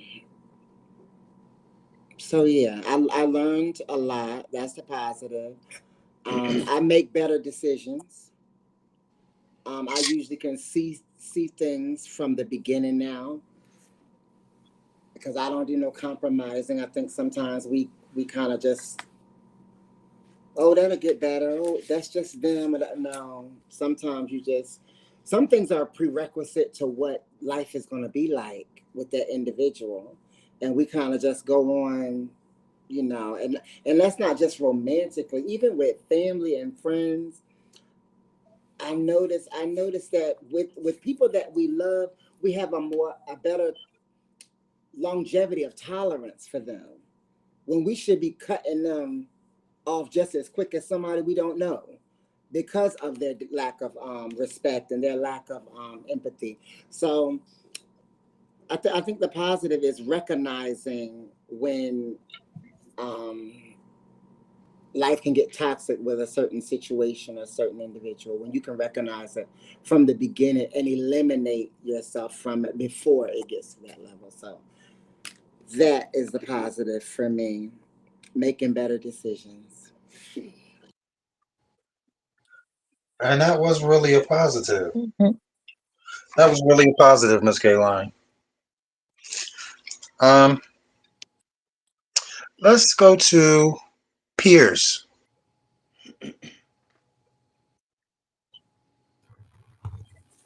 Okay. So what I took away from the negative relationships, I've learned to self-preserve. I've learned to put myself first, and anyone that wants to be with me, they have to align with me, or I'm leaving you in the dust. I don't have time to negotiate like that anymore. I don't have the patience. Um, my tolerance is very low. So we have to be very aligned in order for us to work. That's a Um, cancer thing. I've, I've also learned to be more vocal, no matter how bad it hurts the person. Um, why are you laughing? Nah, man, go ahead. No, I have to be because a person will really be sitting there trying to hurt you and you trying to save face, but no, I'm letting it out and I feel better. I feel better, and then we can have a genuine conversation. And then it goes back to say, if we can't, then you're not for me and you got to go. So, yeah, self preservation. Another thing that I took from relationships is stop investing so much in people that's not on your path. You're wasting your time. Mm, You're not getting to your ultimate outcome that way. So I've learned to mm, keep on my road. And again, if you're not traveling that way, um, there's other roads. My grandfather used to always say, you drive the bus, you let a passenger on, they want to go to another destination, you kick them the fuck off because they don't belong on that bus. And that's what I have to mm. say. Wow. You know what, Pierce? Listening to you talk and some of the things that you just said, I really have to go. I really have to come back and acknowledge just how confrontational that I can be. You are, because I was thinking about it after you said it, and you're right. I am confrontational, but I feel like that's the only way to find out what the actual and factual is, to just say something. I'm just not the type of person to sit up in a person's face and just grin and skin when I got something on my mind, because it's gonna eat me up. So yeah, you hit the nail on the head with that, and that's something that I don't actively realize about myself, that I can be confrontational. Um, thank you for that. Um, Dre and Zay, What's the question? What did you learn? you're in What the did you hot learn seat. positive from your negative relationships? Um, that you got to look for red flags before getting into the relationship, and you should never just jump into something without actually knowing it. Sometimes it's not good to just say, "Hey, this is what I like. This is what attracts me," without looking for those things that you know you don't like. So I would say more so building a friendship first before getting to that relationship of dating stage. Okay. I learned that I'm a bad boy. But for real, no, I've learned the power of me. Like I just learned that from every negative thing, I've picked up something that helped me grow as a person and helped me to define who I am today. And so now today, it's not a you don't have a chance of accomplishing like what some of the toxic relationships accomplished um, from before. But I don't even allow myself at this point to step into a toxic situation. So I learned that yeah, what I will take and what I will not take. That cancer side is strong. I learned how powerful these claws can lock, and I learned that we can go for the juggler and don't even have to cut you. Is I everybody a I see Cancer on I here? see you nodding your head, Pierce. I see you nodding your head. Is everybody a Cancer? Yeah, that's what I'm saying, Kalani. I see three. Like, what is going on? I don't understand why there's so much hatred in this spirit in this It's room. not hatred, but my most toxic relationship was with a Cancer. That's because you didn't know how great of a person you had. Hey, something else. Oh, so it was Yes. me, right? It was me.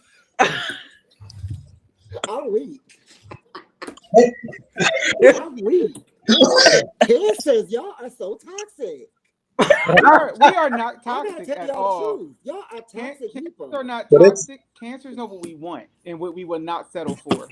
And Y'all a lot of the mean. Y'all are problem is very that a mean. lot of people who date cancers want cancers to bend and mold to what they're used to. And we are not what you're used to, baby. We are a whole And different. y'all have this it's my way or the highway type situation Yeah, going why on. not? Why should we not though? It's my Like way if or you the highway if you Why type going not? grown on. if you're Why grown, not? it should That's be your that's way. toxic. Sure That's is. not toxic. Gina, are you a Cancer? No, we're And not Donna here. talking about yeah. That's not Why toxic at not? all. Be in my world. Be in my world. Yeah, but see, here's the thing. It's a my way or the highway, but the highway going on the right destination. Your highway might be veering off too many places. And we're like, nah, you Preach. better get back on track because we ain't doing Preach, that. teach. You go over there, we Y'all, ain't going with you. You better get your ass over you here. know what I'm Going this realizing? way. Y'all Right. cancers live in a delusion. Oh, Only yeah. the Y'all live cancer in a that you delusion. had was in a delusion. I We are on can't. Oh, I'm we are all sorry, on right, Zay. point all Go with the right. ahead. vision of relationships and the vision of what love looks like. That's why we're when people get a cancer, they automatically know this is going to lead to the altar. And Mm-mm. Exactly. then we get to the point where we say, you know what, this ain't leading to the altar because you don't see the vision. We're visionary. Exactly. Y'all are very See, mean. that's Cancer's problem, Tim. I Cancer. Right. am not mean, Kalani. How rude. Hold But on, hold Kalani. on. I mean, You said something, Kalani, but I, I am noticing a little pattern here, yes, Smack. and Jay, he said it right. Gemini's got Cancer beat, and I think I will never in my life deal with Gemini Ever. again I because agree. me y'all too. got that Gemini. double No face. Gemini for me neither. Yeah, that That's double it. face, I can't do it. The good twin and the bad twin all in one. When I Mm, can't do it. They But ain't I no good. will say this about cancers: See, you cancers are so headstrong about how you want it, you right. forget how to compromise. And I'm That's I it. think I compromise pretty good. I don't know about Donna and No, I I do don't know. compromise. We My still way or here, the right? highway. thank My you. That's way or the not highway. Thank compromise. you. We I still thank here. you. That's what I was thinking to myself, Peach. We kept you the But you, hell around. but That you was know, compromise. in an argument, y'all can't just have like a healthy balance. Y'all got to go to hell and back. Oh yeah, because that's Y'all because have you to go to shouldn't hell have and back. drug us into it Because now. you should have never lit the match to hell to begin That's with. right. all right, I ain't even gonna say no more. Let's get the questions Yeah, going. let's go ahead because they got a little group. They got a little group smack. They got a little group, but it's okay, okay. Donna. I saw you, Zay, though. I Donna, saw were you. you already in I the hot got seat? you. Huh? Donna, were you already in the hot seat? Yes, yes, yes. Okay. We had Smack, Transe, Kilani, Smack Stan. didn't go. Smack didn't Uh-uh. go. Okay. Smack. Yes. And then Stan. What was the question about cancers? Look what Jay said. Nope. That's true. Peach does go straight to hell. She takes it to hell. The the question was how have toxic how did your toxic relationship affect you in a So, positive way? I told y'all those that were on earlier, my toxic relationship was with myself. I had to really take a deep look at myself so that I wouldn't keep going through toxic situationships. And Mm-hmm. once I started to love myself and have some rules for myself and define what makes me happy and what I'm, attracted to, that's the positivity. The toxicity became less and less. You feel what I'm saying? Because I had to get me right. You know what I mean? Jumping from one relationship to the next and not healing from one, different things like that. And I don't do that now. I've even actually given up on relationships after my last one of 7 years because I felt like I let me down. I couldn't be I mean, not 7 years, 5 years. I couldn't believe I let myself go that far. And even some of the morals I had for myself, I let them down all because I was looking for love. But when we go looking for love, we got to remember who we are as a person. So that's the positivity out of it all is that I found myself and I got, and I stand toes down on what my morals are, what I believe. And if you don't align up, I don't care if you far left. There, you can't be far left. That's why I like to date and get to know you. And like she always talks about being a friend and then a relationship. That's me because you may just have to stay in that friend mode and you can't come over here in a relationship with me. She didn't like how I did her, but I knew she was the one because but we had to go through that friend mode, get to know each other because when you jump too fast, that's when all that craziness start and you having things thrown at you, knives around your neck, and me picking up speakers trying to kill you with big old speaker in the house. I'm just saying, that was in my younger years, and I'm glad all that happened in my younger years because I'm a stronger woman in a relationship now. If I never learned from it, we wouldn't be going on 8 years, to be honest. Yeah, because I would have killed you. Yeah, but I tell you, when you stop, when Tim said it earlier, it was love in his relationship, and that's why we keep going back to things. You know what I mean? Because you love a person, and like he allowed, and not saying this in a bad way, but his ex hit him with the bottle, hit him with the second bottle. Like I got all kinds of stuff thrown out the car while it was running. I've been hit upside the head, but when you fall out of love for a person, that's when that blackout come, and that's when them speakers went rolling. Yes. That's when the beds start being flipped, coffee tables started being thrown, and Salisbury, Maryland is the wrong place to be getting a charge on those kind of things. Damn sure Anyway, is. Okay. So Stan, Hmm. you are in the hot seat. Y'all ready? Ready for what? For Stan. Because he's in the Oh, hot seat. yeah. I guess the positive thing is when you with coming out of a toxic relationship is you start valuing yourself. Um, you put yourself ahead, and the thing is, you realize some of the things that cause it.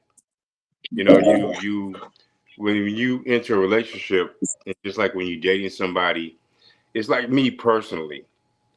Uh, I don't like dating people that smoke cigarettes, and I really got an issue with that personally. And so when you with somebody that does that, and then you make the decision to say, "Hey, I'm going to try to deal with it," when you know you don't want to deal with it, and then now you're sitting back trying to change somebody because of what they do.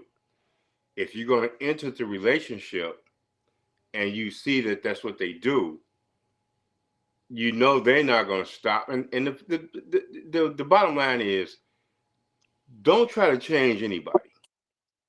If I date somebody and let's say I meet them and they're a sex worker, okay, I have to deal with that if I want to continue with that relationship.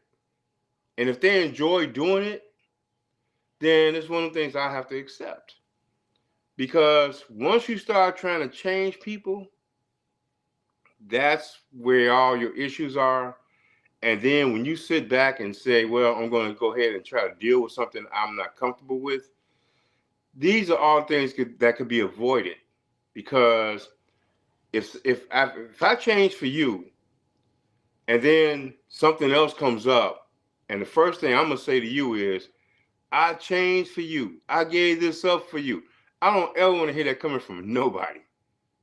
Never. That I did this for you. I changed for you. That's where your toxic shit come in. So my thing is, uh, either you're gonna choose and accept certain things, and hey, that's what I'm gonna deal with. But that's what I learned with toxic relationships. Hey, the next relationship I enter, wherever the person's like, and I just love them, I say, hey, I want to be around them. I feel they vibe. If they smoke cigarettes, it's something that I will accept and just deal with. You know what I'm saying? And then I won't have no issue with it because the first thing is, as soon as it comes up that, hey, you know what? I really wish you stopped smoking. I don't like the smell. Well, when you met me, I was doing it. So the positive thing is that um, I'm not going to compromise. I don't want you to compromise. You like me the way I am. I like you the way you are, and we accept that, and that would be the thing. But trying to change and to alter your life for somebody, no, that doesn't work. And then Kalani's answer earlier, uh, and she really hit it like exactly, you know. And sometimes we fuel it ourselves because we, you know, dealing with certain things that, like I say, we just gotta accept. Hey, whatever you are, and I like what you are, and whatever bad habits you got, either I'm gonna accept them or I'm not. But I'm not gonna try to change you and make you stop doing anything because now you're not getting the genuine person that you wanted. You're getting an altered version where somebody's trying to satisfy you and compromise. So all I'm saying is, I just learned out of it is self love, uh, me first, and not in an arrogant way, but me taking care of me, and then people respect you when you do that. If you sit back and take everything from yourself and you give it to another person, you know they really think about that. Like, you know, you sitting back sacrificing everything for them and ain't doing shit for yourself. People don't respect you for that because you're not giving yourself self respect. So use me first and don't try to change nobody. And these are just things I learned. I mean, and believe me, you know, I'm a better person because of all that. Really, I am. So, and I'm a happier person because I'm not sitting. You know, I don't have this mental shit going on in my brain now. You know, so that's it. Okay, Stan. Stan, I got a question for Okay. you, but I don't want to. I just wanted to like answer it like when we're at the end when we all do the Okay, free that's fine. talk because you said something during your you said something when you were just Hmm. speaking about having a relationship with someone who does sex Right. work. So don't let me forget. That's why I'm Okay. asking now because I will All forget. right. Um, so we've had Peirrce, we've had Smack, we've had Trey and Say, we've had Kehlani. B BJ, Brenda, you're in the hot seat. What's the positive Positive thing. thing that came out of your toxic situationship? So when I left that ex, I weight back. Because from all the stress, I wasn't eating and taking some weight. And once I finally moved, I will say away from him and down here to Delaware again and gaining weight and taking better care of myself and meeting different people. Mm-hmm.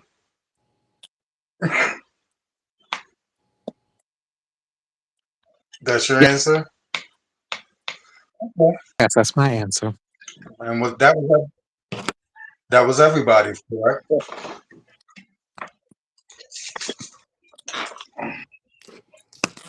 Okay. And the last question of the night: your relationships or situationships gotten better or worse since you identified your toxic traits and your red flags?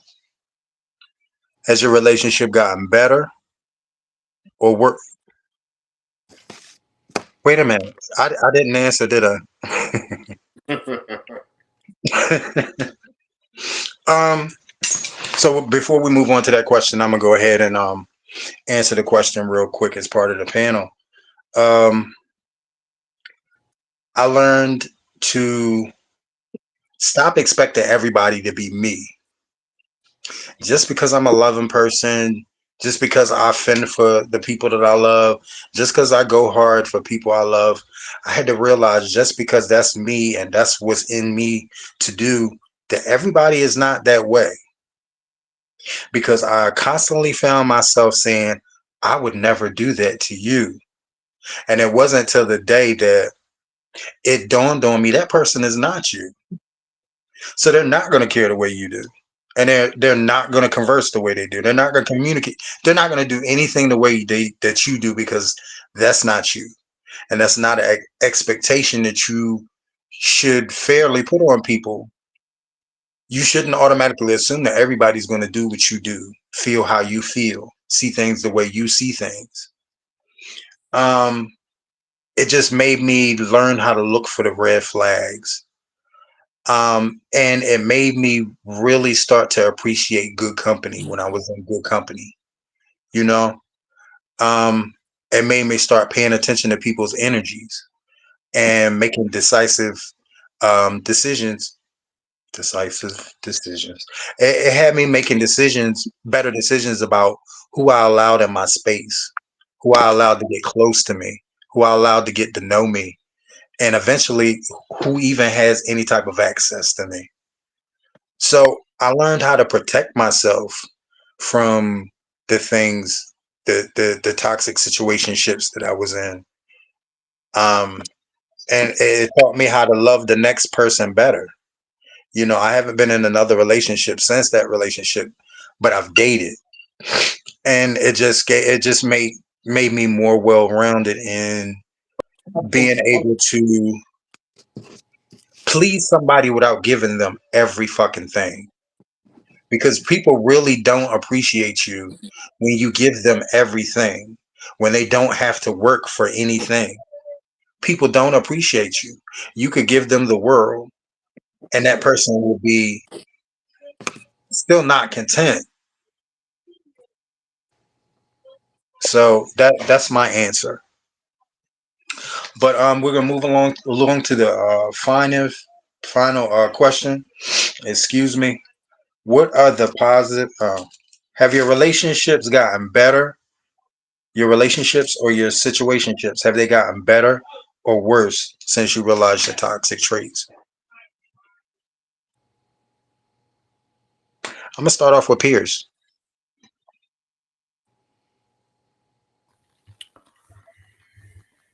Well, I'll say I don't know if they got better or worse. I just think they are more selective, so they just are more aligned with who I am and my purpose.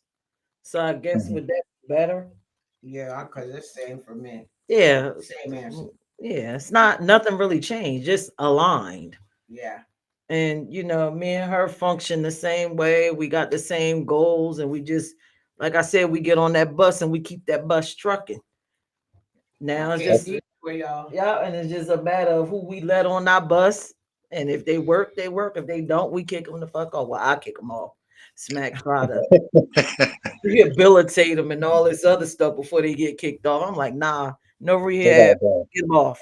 Get them off the bus. She's not lying.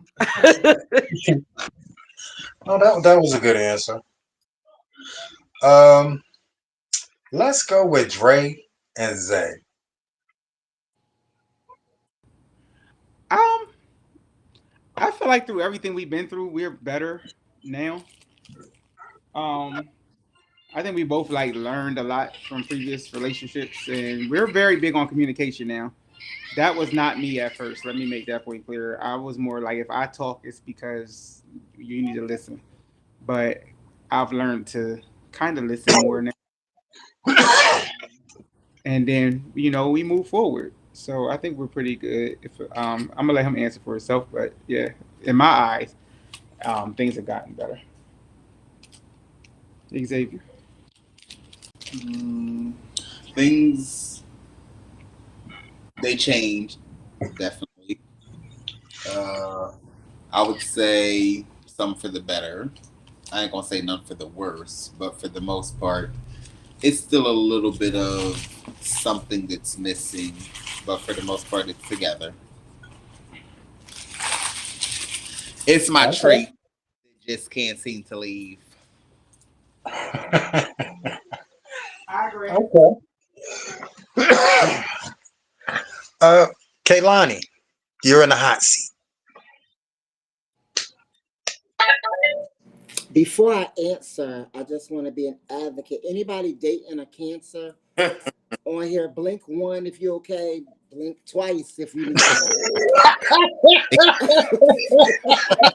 Tread lightly. Tread lightly. If you dating married, I'm gonna help you. No, I'm messing. Let me answer. I think that a few years ago, I would say they were the same or they got worse because sometimes you get so addicted and comfortable in dysfunction that it becomes a normality for you. It becomes very normal. Um, but now I think it's better because you're making better decisions and yeah, I think it's better. Current relationships are so much better. I speak up, like Peirrce said, I speak up more now. If I ain't with it, I'm not with it, and I get out as fast as I can get out. So yeah, better, whole lot better, cause I'm not with a Cancer. Anywho,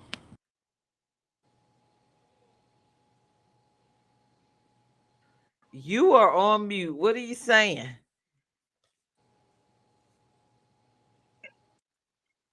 I put it on mute because I was coughing. I'm sorry. Um, she was on point. She was on y'all cancers. She was on y'all cancers. Um, Donna, you're in the hot seat.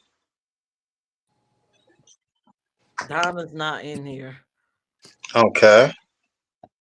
Trey and Zay. Smack. She did. Smack going too? My answer was the same as Queen's. I said what she Okay. said, ditto. Yeah, you did. Okay, so I guess it's what, Brenda and me left? And Stan. Stan, you're in the hot seat. Oh, okay. Uh, it's better. I mean, it's better.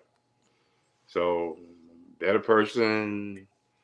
Uh, so yeah, I learned you learn those things. You become a better person. You understand. I became a better listener to people and So all I can say is all around better. I'm happier, you know. So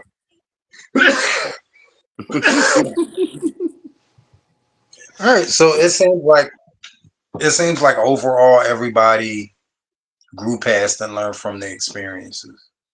yeah. That's great. So, does anybody have any questions? You forgot Brenda. Is she still on here?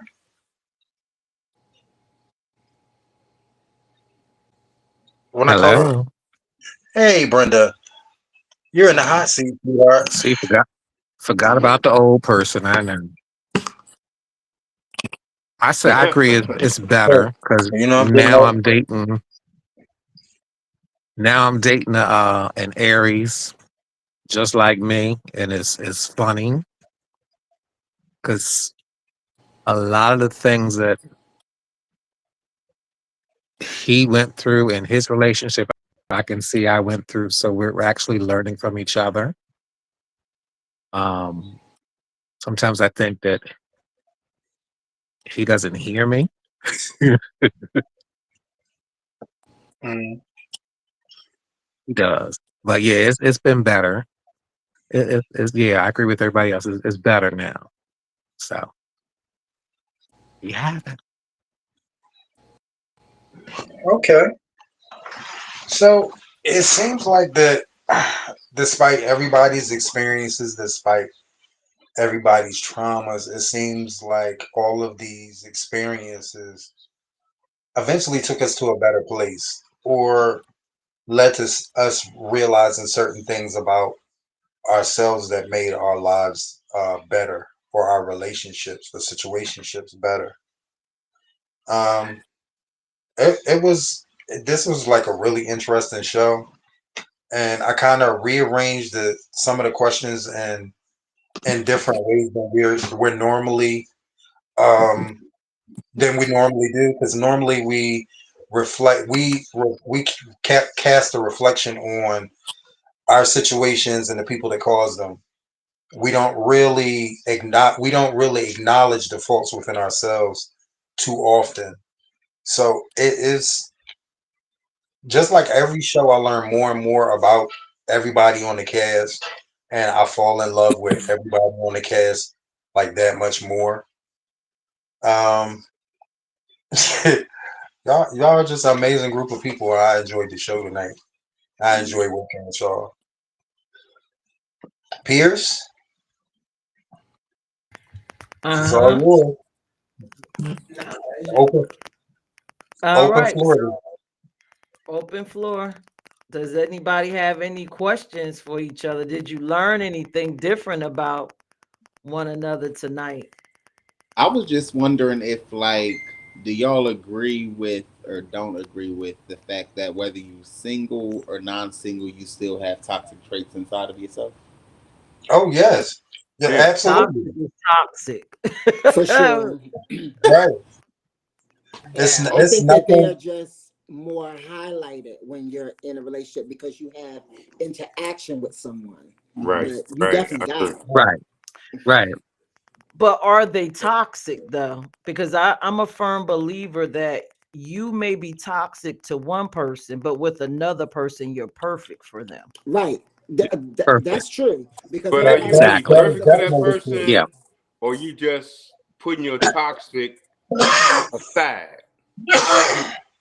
You know what I'm saying? or you find somebody who compromises with your toxic, who matches your toxicity. Okay. All right. That's what I Yeah. just said. Mhm. All right. That's Is that what somebody else just said that, right? I said the same thing. Yeah. Yeah. Okay. You just got two people that are toxic together and they're just better for each other. All right. Okay, so I don't so think we talk. Stan, Hmm. Oh Stan, yeah. Stan's Mm-hmm. back to question. that question. How? See, I have a problem sharing. I can't share with somebody that I care about. So how how is it that I mean, how can I say it without sound like a dickhead? Um, fuck it. I'm just gonna say it. Right.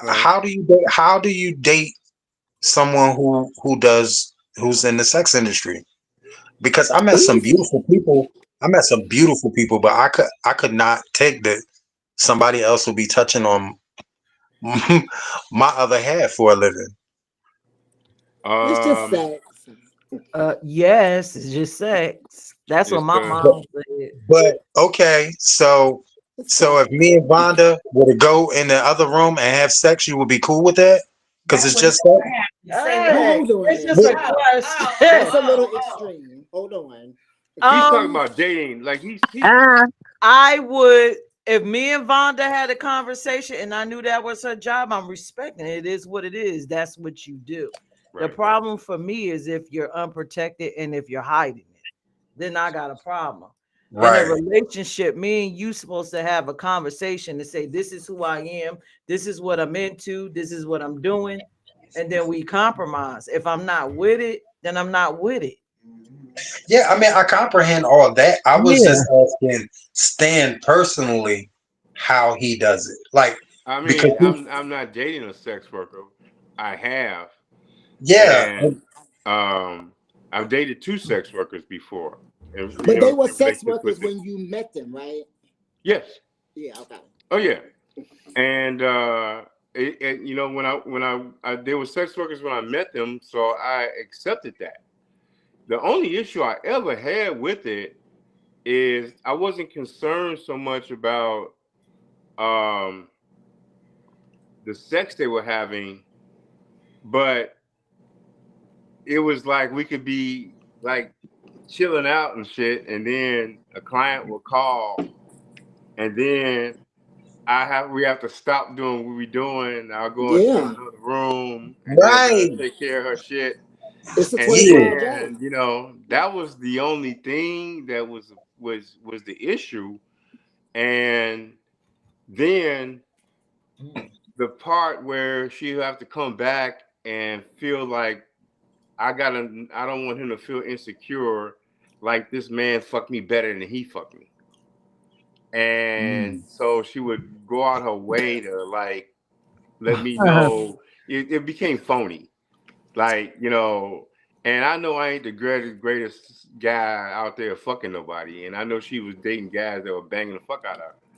But when she would sit back They were and also try paying. to, huh? I said Try they were to, also paying. right. So that's what I'm saying. So I benefited too. Right. It was a But check. yeah. And so that was the only thing. I mean, it was no, I wasn't insecure about it. It's just like I could be sitting back and we could be chilling at midnight, and a client will call her at 2 in the morning, and then that's some money. So now I gotta get up, get out, go into the room, and then let her do what she gonna do, and I didn't have any issues with all that shit, but it just became I just had certain issues with the time, and that's what she did, and I wasn't trying to change that. And if she decided, hey, look, I want to give this shit up and just be with you, that's her decision. But it was never anything I was ever going to say, hey, you know what, I got a problem with this, you're going to have to, it was my choice. I had a But yeah, question. sure. Did you ever? Well, I have two questions, but my first question is: did you ever look at her like in disgust for her being with somebody else, getting paid for it, and then coming back, getting in the bed with you? Never, never. Okay. I never had an issue with that. But here's what's funny about all of this. People got a problem with sex workers, but half of y'all boyfriends and girlfriends are unpaid sex workers. Pretty much. They're Yeah, out At there least she was getting it getting a in check. for free, and you don't know. that's the truth. yeah, that's true. They That's laying true. down for free Yep, and especially in like bringing the you back trans the community, seasoning. Kalani, especially in the whole trans community, that's the issue. That's the subject there because and it's not by so much choice. A lot of these girls do it, and I can believe me, I know that it ain't like they just out there because sometimes there was no choice. Right. And I totally yeah. And then a lot of guys will date, just like Kalani. Let's say, for instance, you get in a relationship with somebody, and let's say you used to be a sex worker, but you stopped. You'll meet a guy that knew you was a sex worker and still have fucking issues with it. You know, Yeah, you know. So yeah. yeah, that's a lot of things that happen with these girls. The trans girls really go through a lot of shit people don't know. They No, really Yeah. they don't know. do. I do They want to they make it clear really I'm do. not a sex worker. You know. I do want to make They that really do. clear. I'm, I mean, What'd you I say, have a Kalani? lot of.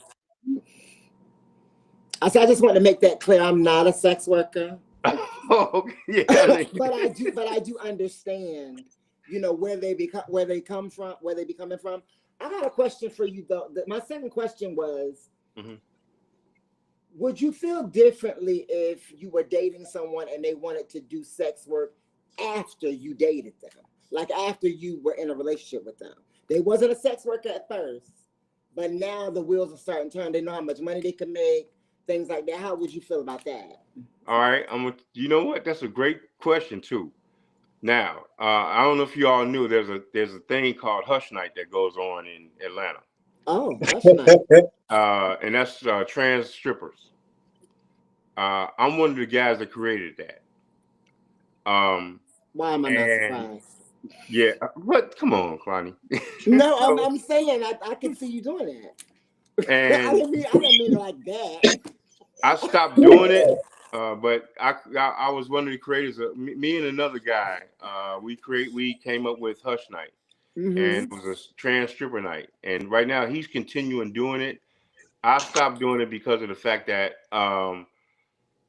I just my ambitions was going into other things instead of Right. the stripping and the sex work. But to answer your question, Mm-hmm. yeah, I because I was dating a girl at that time that Right. saw the money and the potential in stripping, and then she was my woman, but she wanted to sit back and say, "Hey, it's a job. Stan, they making all this fucking money. I could get up here and do this." That really fucked with me, and I thought I was more open minded. But Kalani, what you said, yeah, I had an Okay, issue with that. and that's stripping. Right? That's just taking clothes off. No, You because know, there's strippers that do other things now. right, it Well, went well, from okay, I can do the lap that's sex dance, work now. huh? Can Because we be. said stripping, but that's sex work. Strip and sex work can actually go together because when you do them private sessions, you might be doing other The things. stripping wasn't an issue, but then again, I had an I get what you're issue saying, Zay. because even with her, even giving a guy a lap dance, and this is something like I said, when I met her, she wasn't doing it, but Mm-hmm. then she wanted to do it, and then I know where it goes with that. You get back, okay, you do a lap dance, and then hey, we can take it to the next level. We can go into a private room. We can do this. So when I met, she wasn't doing it then, but then when she started getting caught up in it and like, hey, I like coming here with you. I got to a point I didn't even want to come with me to those hush nights because I just didn't want her to see the shit. And then You you didn't around want all her these to be other girls. corrected. So yeah, the thing is, yeah, I had if I was dating her and she was doing it, but when she wanted to do it, and I'm surprised, like, how would you even know to come up with that question? that I don't Um, know. well, I mean, that Maybe actually, I yeah. thought about it. I don't know. Well, But yeah, I couldn't. I once she wanted to do it, it just took something away, and then when I had an issue with that, Mm-hmm. you know, right. you See, know. Wow.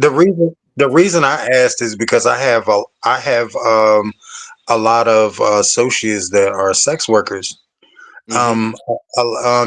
Well, Stan, that a lot of the girls that are entertainers are also sex workers, Yeah. we got and fun sex workers. and Wow. What you quite want a to few, know? Different quite a things. few. Mhm. Yeah. You said what? I just think there should be a better name than sex workers. It Uh, sounds a little derogatory. Well, I mean, it's what it Yeah. is. I mean, and that's really even with the girls, they term it that way.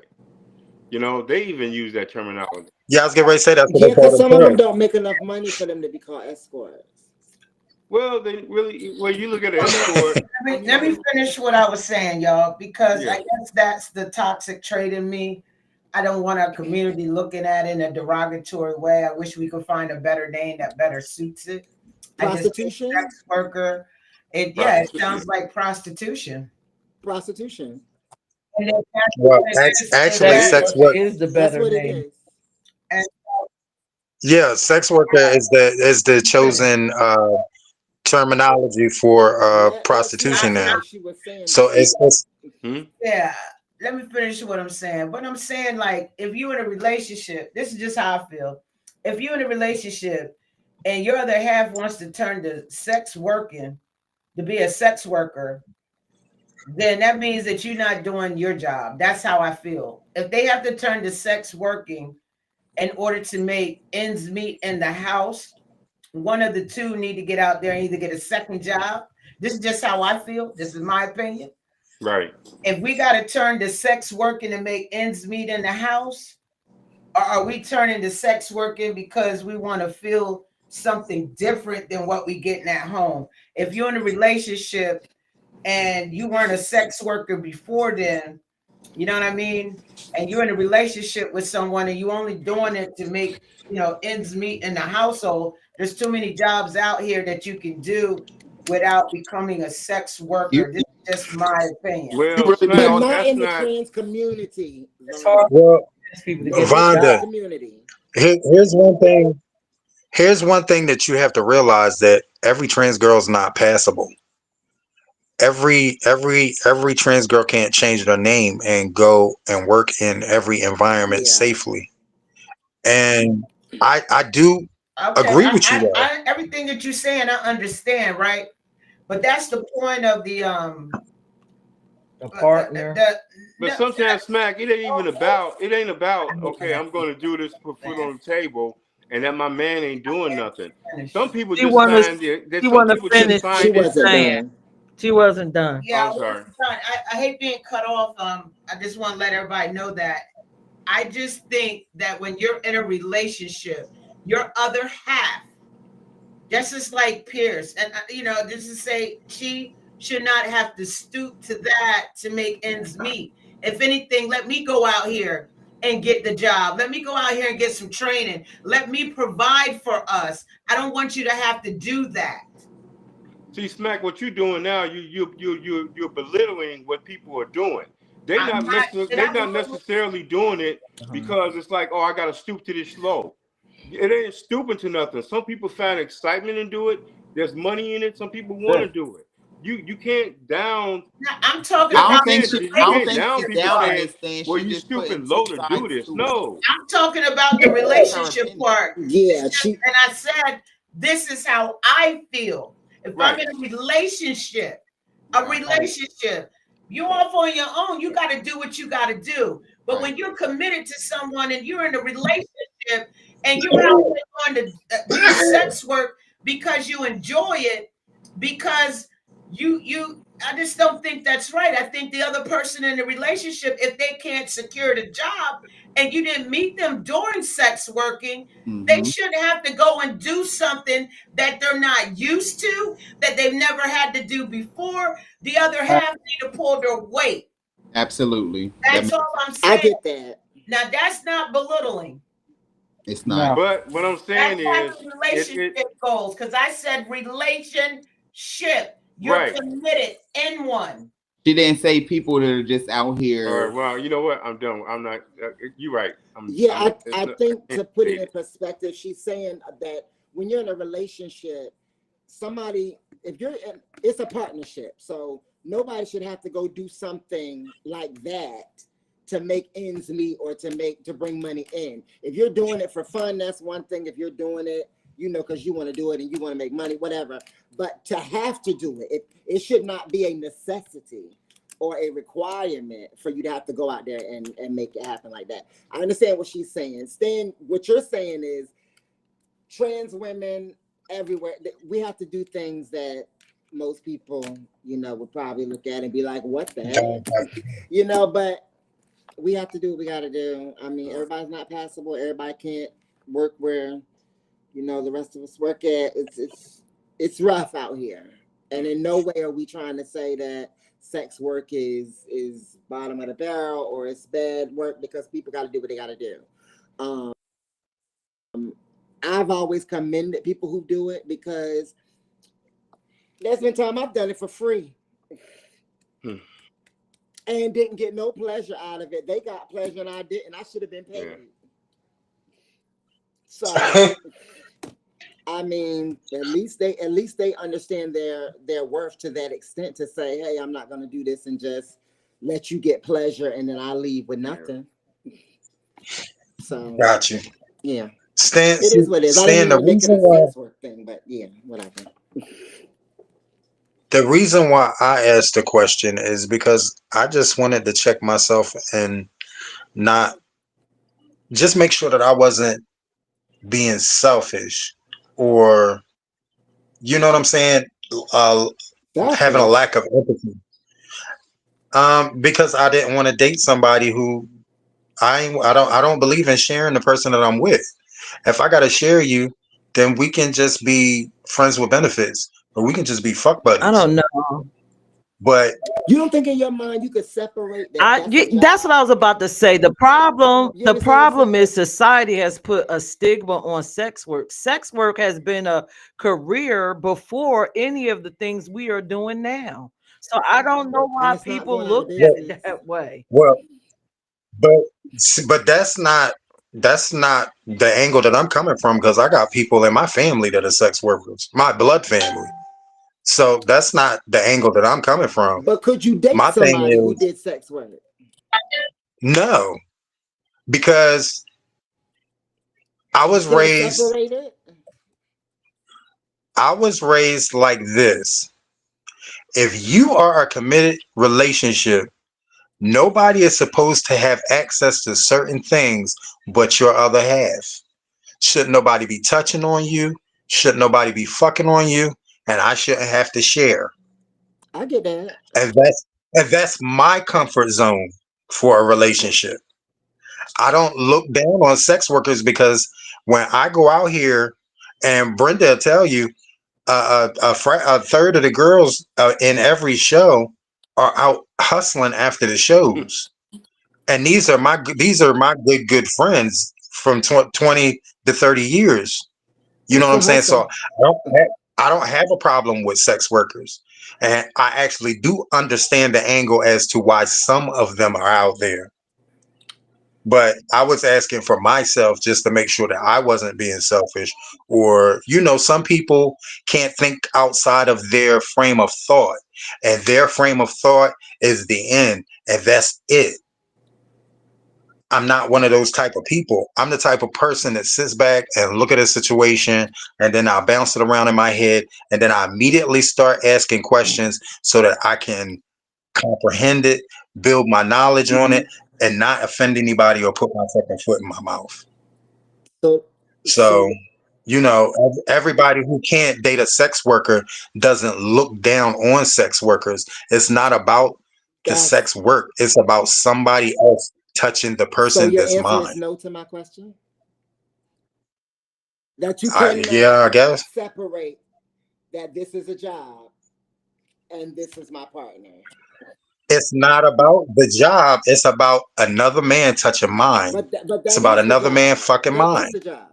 That is the job, but we're not trying to taste tats. So, I mean, what Before do you you want? said If you no problem with doing I it, why understand y'all are that. doing I'm it right, just because saying that's you what can't we're doing together. separate in you, your mind I that mean, this is a so job and so this do is a you partner. think? Do you think if you keep asking me the question over and over again that I'm gonna say something No, it's different? because No, you keep answering it like I'm wanting you to say that you look down on them or you that's not what I'm saying. I'm saying Kalani in your seems to mind. want you to understand. Can you separate that it's a job? Does Right. your mind allow you to see that Could it's you a resolve that? job, that you're personalizing a I job? mean, my intelligent mentality, I know it's a job.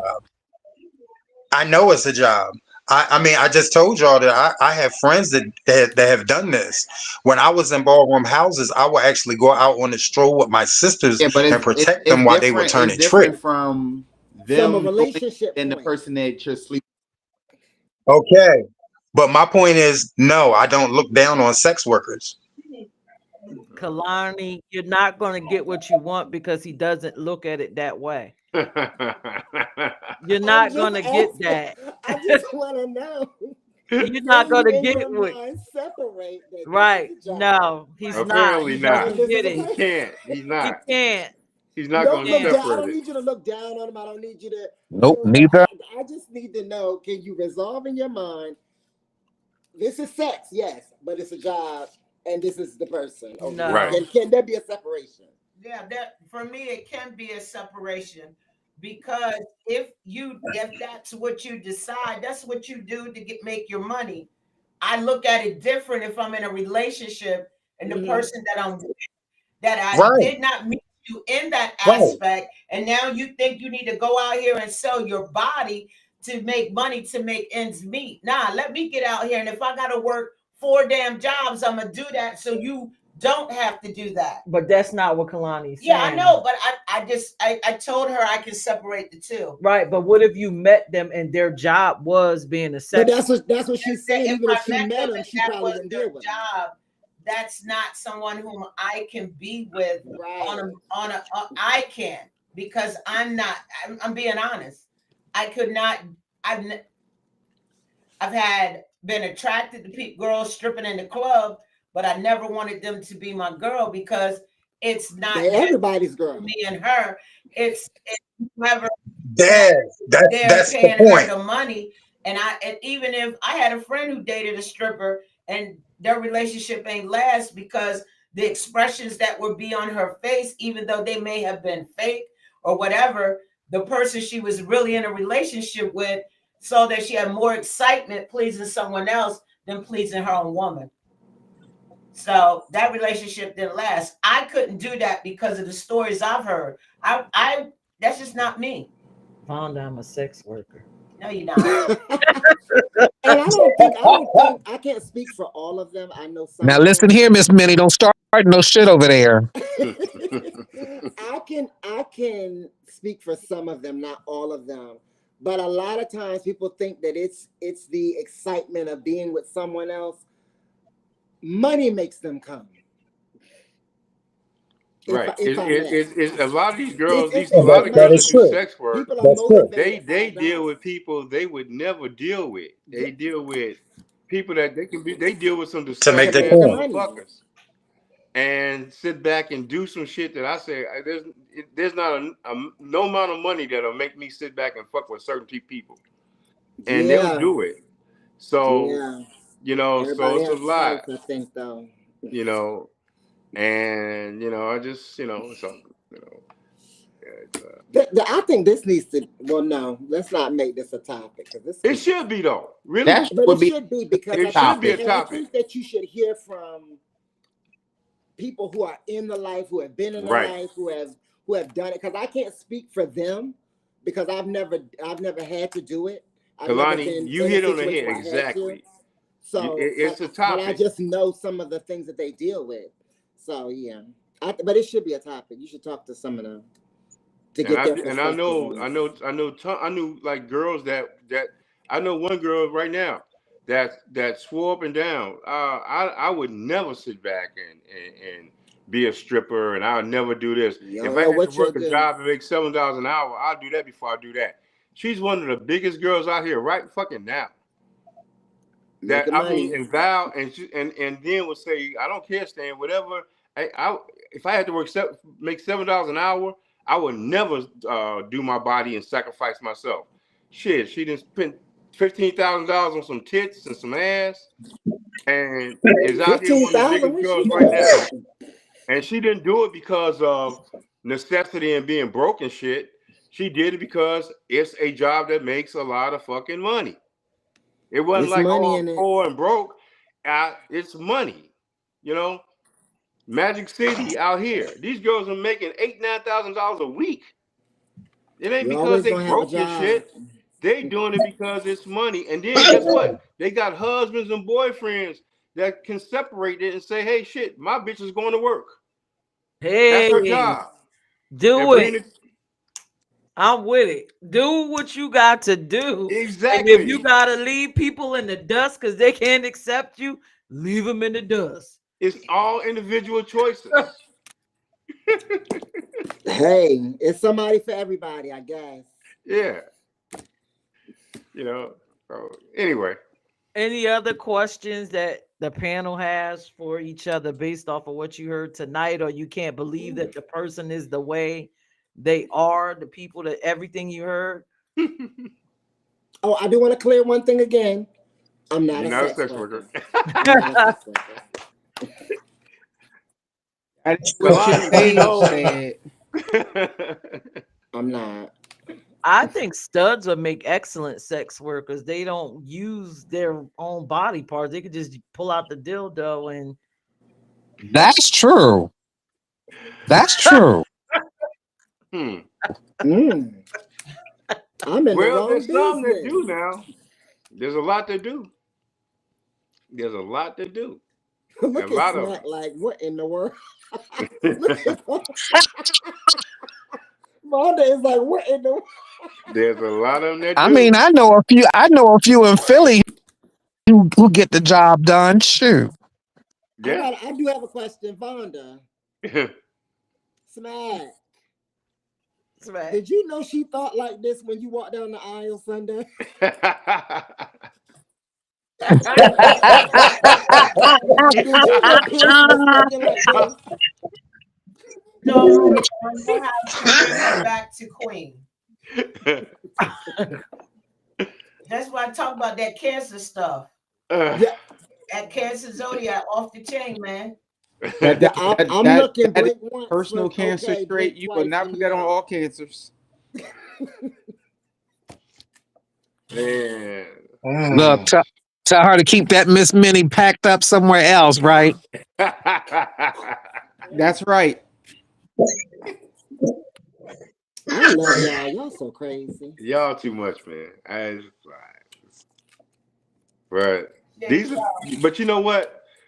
With this panel, it just shows you so much that is out here and so much that we all don't understand and we all don't relate to because we not in those situations. And we all come from different diverse situations. And so that's the good part about it is that I'm learning, sir. I learn every week on certain things that I don't know, So true. Yeah. and I do, you know. All right. So let's get ready to close out and talk about what we learned. Smack, what did you learn tonight? I just learned that, to be honest, I never looked at when I hear sex worker, I think of something different, right? Right. I got Mm-hmm. educated on it, but I learned tonight that my stance still stays the same. All right. I'm not gonna be a sex worker, Okay, okay. but if I got to, ring a You ain't, ling. hey, you ain't got to. We got a hush night here in Atlanta. Other jobs, I will. So you don't have to. Okay. Tim, what you learned tonight? I learned that Kaylani is not a sex worker. Okay. Make sure y'all got it. No, I just learned a lot. I got a lot of food of thought for myself, but once again, I learned even more about the panel and our similarities and our differences, and how our similarities and differences still kind of complement each other. Hmm. Does that make sense? Yes. Mm. Dre, what you learned All right. tonight? I learned, Peach, that people really be hating on us cancers. But they refuse to acknowledge that the world cannot survive without us. We are what makes the world great. Peach, turn Dre's mic off. Right. Always the haters with the bobs. T- But anywho, Right. Dre, I'm gonna get you. I'm gonna but get you. also learned that we are a interesting panel, and I think it's our differences that makes the show great. It's what we don't see eye to eye on that makes the show great. I feel like we all have to just come to a point of acknowledging that we would never look at things through the same lens. But just because we don't see everything through the same lens doesn't mean that either of our lenses is more foggier or more dirtier than the other. I think yours is a little foggy. Kalani, what have you learned tonight? I learned that this panel is toxic as y'all toxic, but I love it. We all toxic. No, but for real. I just want to make it. We know, Kalani, you're not a sex Not a worker. sex worker. She froze, but we Yeah. know you're not a sex worker. You meant it this time. Well, was it You were skipping? you're back. Yeah. I'm Yeah. back. Every time I'm going to lay y'all out, it's like ghost. That's from all that baby oil you stole from Diddy. Dre. Okay, Dre. Me and you after the show. I learned that y'all are toxic, but I love it. This is a dysfunction I'm gonna learn to get used to. I love it. All of our differences coming together. And I'm not a sex worker. Y'all stop, like, for real. For real, I'm not a sex worker. Now, I ain't gonna say what I won't do for the right price. All right. That's what I learned. Oh, and Peirrce. Girl, I'm shocked. What about me? Yes. I learned a lot about you tonight. A whole lot. That I didn't know Sunday. While we sat at the table. Oh Lord, go ahead. Show them what I gave you on Saturday. I hope I got it in here still.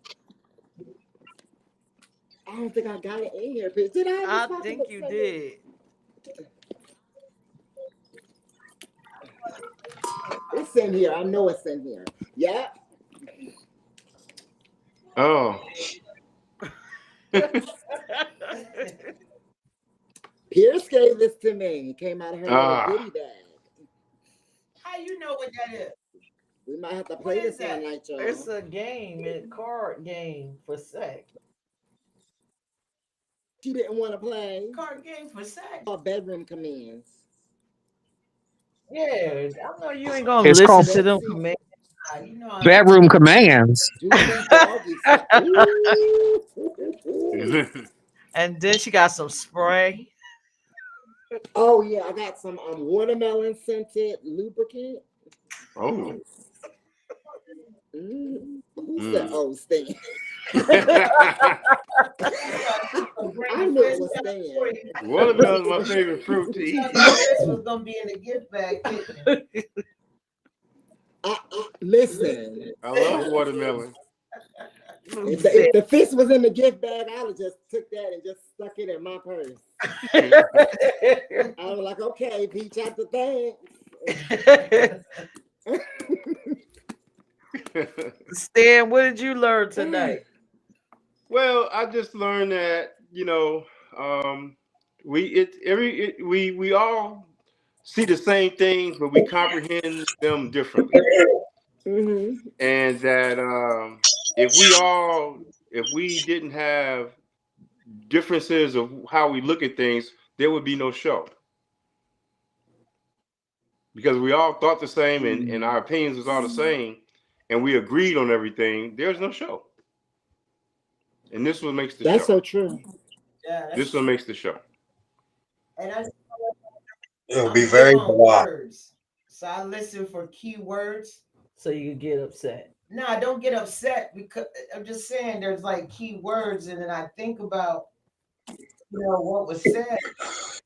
And I just see if I feel the same way, but I'm transparent about how I feel. But I don't think that I'm hurting anyone's feelings because it's who I am. I'm being transparent. The thing is, I'm not. You know what? When I lay down tonight, there is a special somewhere where it talks about I saw it somewhere about the sex work. So maybe I need to educate. I might have seen it on YouTube to hear stories of why people, do it. And it's out of Atlanta as well. Oh yeah, And Atlanta's big, but there's a lot of people. There's a lot of negative with it, and there's a lot of there's negative things with everything. No matter what we do, the thing is, anybody's opinion, I'm open minded to hear it. I'm not gonna ever try to change anybody's mind to think a certain way. It's just like Smack. You can throw your opinion out there. People listen to it because that's your opinion. I can't get offended by nothing you say because that's your experience of what you related to. And so my mind is open because you've experienced a lot of things I never have. But that's your experience. And if we all thought the same and we all like if we're gonna sit on this panel and I want you to agree with everything I say, then that means I got a problem with that because I'm not gonna try to make you understand. I would never argue with anybody to say this is how it should be or think how I think. I'm gonna say what I'm gonna say. You can let it go on one ear, out the other ear. If it don't relate to you, so be it. But I'm not going to. I can't push my values and ideas on people. But I can express it. And then if your ideas and opinions are different than me, I'm not gonna get mad about it because that's your experience. How can I sit back and say something against what your life has been because I haven't lived your life. I haven't been in your world. I haven't been in a lesbian world. So I don't know. The lesbians I know is on the surface. I haven't seen lesbians in the bedroom doing things and certain experiences. I haven't seen that. Same thing with a lot of people. I've been in bedroom with trans women. A lot of people haven't. So they don't have an opinion on how I relate with them. But if I tell you how I relate with them, nobody can sit back and say, I don't believe that. I don't believe in that. That's what makes Stan and make you. And we agree to Yes, disagree, exactly. and everybody has their opinion. And then there's sometimes we get educated, and I'm still going to feel the Right. same way I feel after the education. You know what I'm saying? So I learn every week. I Hey, agree. wow.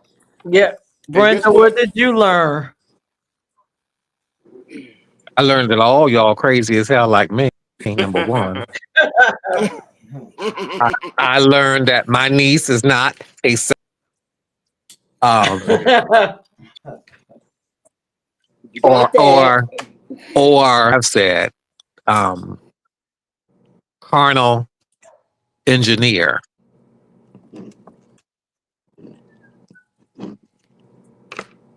Did y'all Mm, get that? No. I mean, if you don't want to say sex mm. worker, I might use that one. I Oh, carnal might be okay. that. engineer. Okay. Yeah. I I might also be that. learned that I'm shocked about Peach because I would have never known some of that. I know, right? Would have never known some of that. I did not know that. And what? Yeah, you hide it well. I Because want to see nobody what's would going to never happen know next week.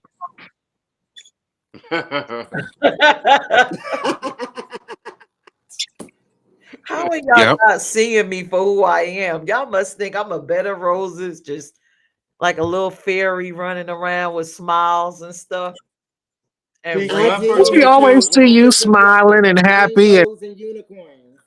Peach, when I first met you, I was like, why is she around lesbians? She doesn't. She's not a lesbian. And I just thought, okay, maybe she's just an advocate and she's doing this. You came out no way like that, and I'm learning so much. You can't judge a book, man. So it You wasn't can't. obvious she was with me. I mean, yeah. When I first came the first event I came to, it was in Dover, yeah, and it was like she just didn't come off like what I, she just doesn't make Exactly. you. You said it right. You said it right, Stan, because she's a very private person. Since I met her, I couldn't put. Can I share? go ahead, I share couldn't put whatever. pictures up of me and her together for the first 3 or 4 years of our relationship. Oh, She's okay. very blessed. Years. When we went to like her events, it wasn't like we walking arm in arm and people knowing that we together. She's there Yeah. to handle business. Right. She kept her private life separate, and that was something that I had to learn being with this beautiful queen. All I right. couldn't put Yep. out there, woman crush Wednesdays. I couldn't, when that was big, everybody was doing it. And Yeah. I was like, you gonna put me in, I used to joke sometimes, you gonna put me as MCW, MCM, Man Crush Mondays or whatever. I used to joke with her. But nobody She's married now. together for at least the first, just close people, at least the first 3 or so years. They knew we was No, together. they didn't. I just don't like that. See, Smack, if I was in a relationship like that, I wouldn't be able to take that. I was like, hey, no, we ain't gonna wait 3 years. We've You been waited through a three lot. years. That's what makes I couldn't wait that long. we've been She is telling a fairy No, she's not. tale. No, I wouldn't have been that patient. Leos are extreme. No, she's not. thank you. No, she's not. Thank you. Because I didn't know y'all was together at first either. No, she's not. Thank you. We used to Wow. be everywhere That together. doesn't matter. Yeah, that don't matter. You can be in the same place. Me and James was in the same place, and some people didn't know me and him was together. Wow. Yeah, see, I couldn't do that. The battery's dying. I love you That's guys. so beautiful. But All right. I don't know. I was raised by You Aries. know you're alive. Still. Yeah, I was. Oh, I was raised by Aries, and we were taught to be proper, good host, but all your business is not for the world. You Right. got For everybody's you business. got That's to right. to You're right. maintain your relationship, especially with us doing the things that we're doing. People will try to destroy Yeah. you. So we out there now. We out You're there right. now. Shit. Well, Yeah. All right. I'm glad y'all took that leap. Yeah, yeah. And they be all in her inbox Don't nobody be in my inbox. before they knew she's sitting up here trying to be so prissy. Before they knew it was me and her, be all up in her inbox trying. Oh, She Of handled course it they were. accordingly though. I love it. So yeah. Hmm. when I would hear her announce like this is, on her shows, when she would talk about things, before when she was doing her shows, people didn't know it was she's in a relationship. She'd be Yeah. just talking freely. My immediate family knew. My brother used to listen to her all the time. He's like, yo, y'all all right? Y'all in a relationship? I'm like, yeah. He said, you heard what she said? I said, yeah. Are you all right with that? I was like, yeah, she's, telling her the truth. You know what I mean? My brother learned about our community from her shows. But he Oh. came to me with all the Okay. questions because he was like, y'all good? He would do that all the time because she was so transparent. Hmm. You know what I mean? My brothers, they tried to figure out what was going on because we never shared our relationship with the world. And the first 3 years, even Brenda just said didn't know until you came around us, you know. Hmm. Are we Very ready to private, end this very show? private woman she is. Yeah. Great night, Tim. Don't come with those. Yes, Tim, thank you for You this panel and came with including the me. questions. Yeah, I saw them. And I was like, oh Lord. I didn't want to go back to bring. I'm gonna tell you, I was gonna talk about my toxic relationship that almost cost me my freedom back in Salisbury. Hmm. But that's why I said I was in a toxic. My relationship was with myself. I deserved Right. what came to me. I felt like it was karma because how I got in that relationship was my ex's brother's wife, and we consummated their marriage. Hmm. So I felt like it was Oh, karma. So that's why I shit. say I was in a toxic relationship with myself. I was young, 21 yet. And let's reveal our relationship, what we did toxic to our partners. We ain't do nothing toxic. We did something toxic. We ain't do nothing toxic. Vonda had a girlfriend, I had a husband, and we both walked out of our We relationship. were not happy in those relationships. We walked out of our relationships without ending them with the people verbally. We did it mentally and ended up together. Well, Oh, okay. I can't say I was really in a relationship. I don't think that was a relationship. You would be in the bathroom talking to me while she would be sitting in the room, Vonda. I don't remember that. Of course not. But that's something toxic. I don't remember that. But if you said it happened, it did. I got chemo fog. It could. I don't remember that though. But I yeah, remember we saying did. I used to come to you and complain about everything and get it. No. Yes, I did. We were. You told me we even were once toxic, babe. It's nothing wrong. We were toxic. Shit, we I were. don't- There's nothing wrong. Y'all We were both grown. But this is something I don't remember. We See, I'm even had glad. sex. We were toxic. Whoa. We were toxic. Hey, Y'all Vonda. grown. That's all I know. Y'all grown. Hey, Vonda. Whatever she say, yo. Sometimes You, you you gotta go toxic, boo. Boo, you toxic. toxic. We were toxic together. Right. But Y'all toxic, boo. Look, sing it together. We were toxic. I don't want everybody to know this, but I'm gonna say this because we're still on live. There was times where I was about to snap, man. For real. There were times I felt like I was about to snap because of what she was being carried through.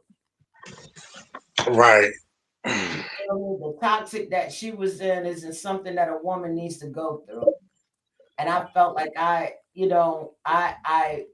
she didn't want me to, how can I put it? She didn't want me to handle things in my way. You know what I'm saying? People who love me too. Hold on, let me finish. Yeah, I was gonna bring it back around. Yeah, she didn't want me to react to some things because I didn't like seeing her and her toxicity that she was in. But I respected her and begging me and pleading with me that she had it, that she just needed me to be there for her to talk. So, but to bring it around, when people say people that meet in a toxic way, their relationship is messed up and they don't have trust and things like that, that's lies. We're not like that. But and I don't know if it was because we was meant to be together or what. That's what I was getting ready to say. Sometimes when it's two toxic people together, they are each other's yin and yang. You know what I'm saying? Y'all are both toxic, so y'all can rock with it. Damn, we toxic. Right. Whereas to a non-toxic person and a toxic person, I have conflict. Two toxic people kind of feed each other. No, we don't. I don't know. We have like an unbelievable trust and all of that stuff that works. Really? And that's the part that matters. That's the only part that matters. It works. That's that. Just Exactly. because it don't work for me, just because it don't work for Brenda, that don't mean there's something wrong with it. You know what I'm saying? Y'all are that chemical compound that goes together. Y'all just do, and it Yeah. works. Whereas if you mix two different kinds of chemical compounds together, you're gonna get an explosion. I That's don't just know. it. Y'all been around us. Do we give y'all like that unbalanced feeling when y'all come around us, or do we feel balanced? Y'all, No, I think y'all are the most balanced two y'all I've feel like seen a in old years. ass married couple. Couple. Thank you. That's the vibe y'all give. Like y'all been together for Yep. 29 years and y'all argue and y'all have y'all's motherfucking fights, but y'all always gonna be together. No matter what. Yep. That's the vibe I get from y'all. We don't even be having fights. I become mute. For the right person, you will. I don't know. We still on the live. Are we ending the show? Yes, ma'am. All right. So let me end this show.